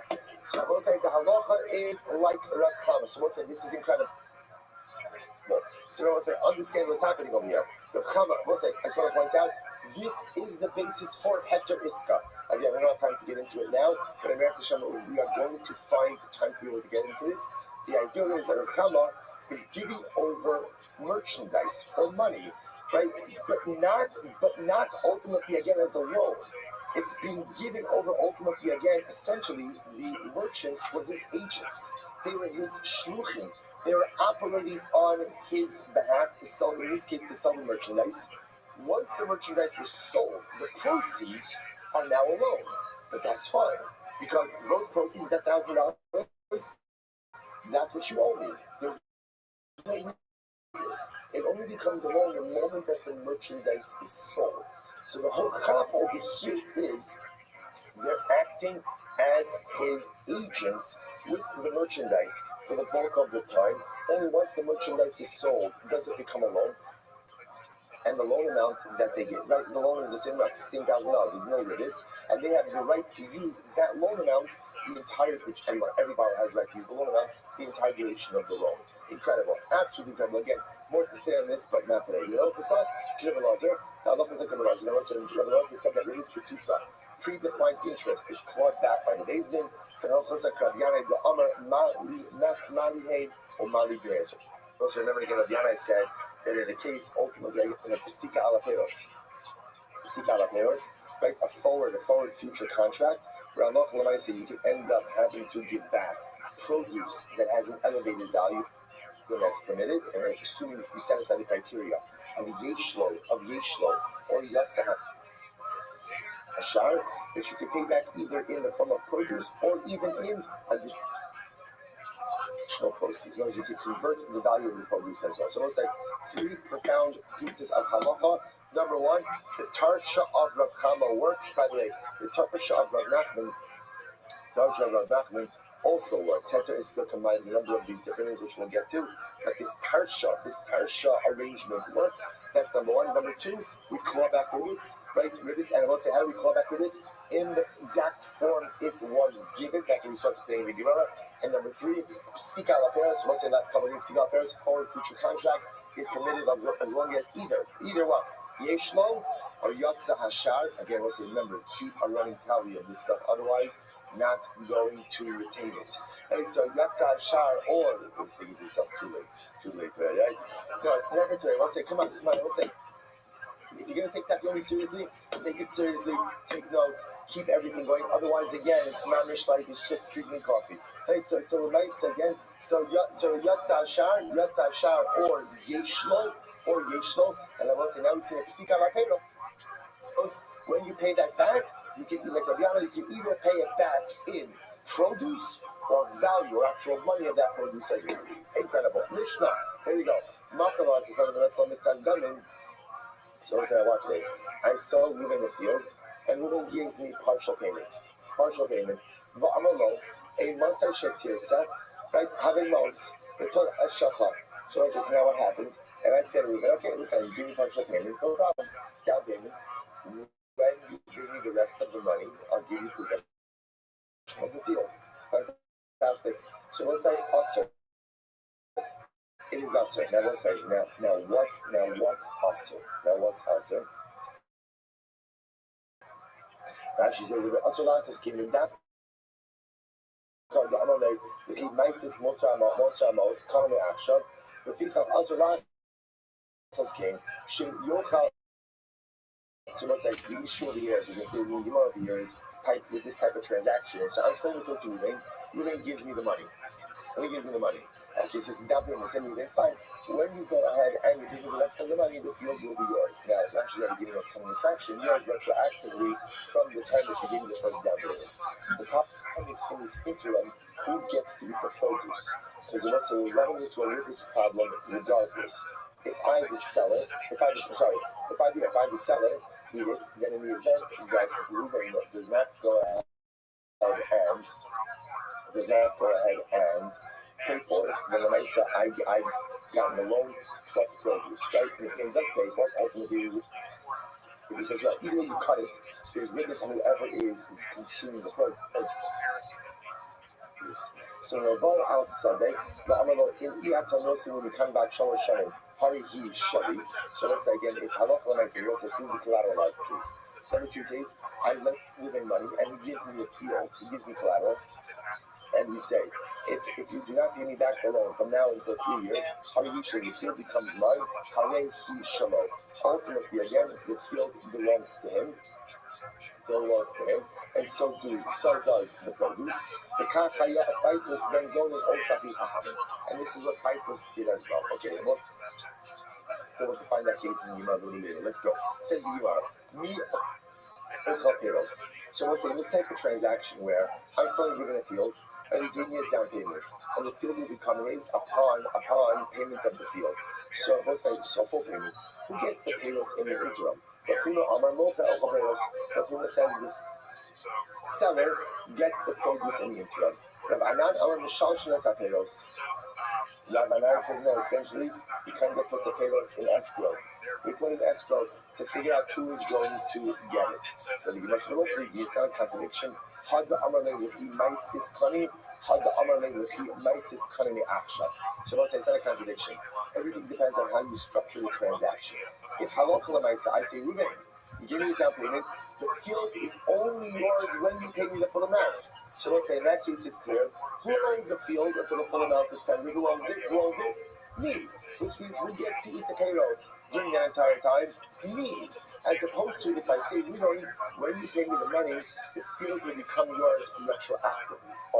So let's say, so now, in that interim, we don't know who owns the field. Because we don't know who owns the field, essentially, we can't let either party go ahead and partake of the book. So we have to stop over here for today. We're fine. Tomorrow's a short. Tomorrow is a shorter document, so we'll get through everything. Not a problem. We'll call a little bit more today. Also, let's say tremendous shkach. What is supposed to learn this incredible product with all of you? Shkach. Have a good job, Shabbos. I have on Zoom. Good night of Shabbos, everyone. Just trying a good night of Shabbos. Oh, beautiful to see everyone. I'm jealous. Permissible jealousy. Permissible jealousy.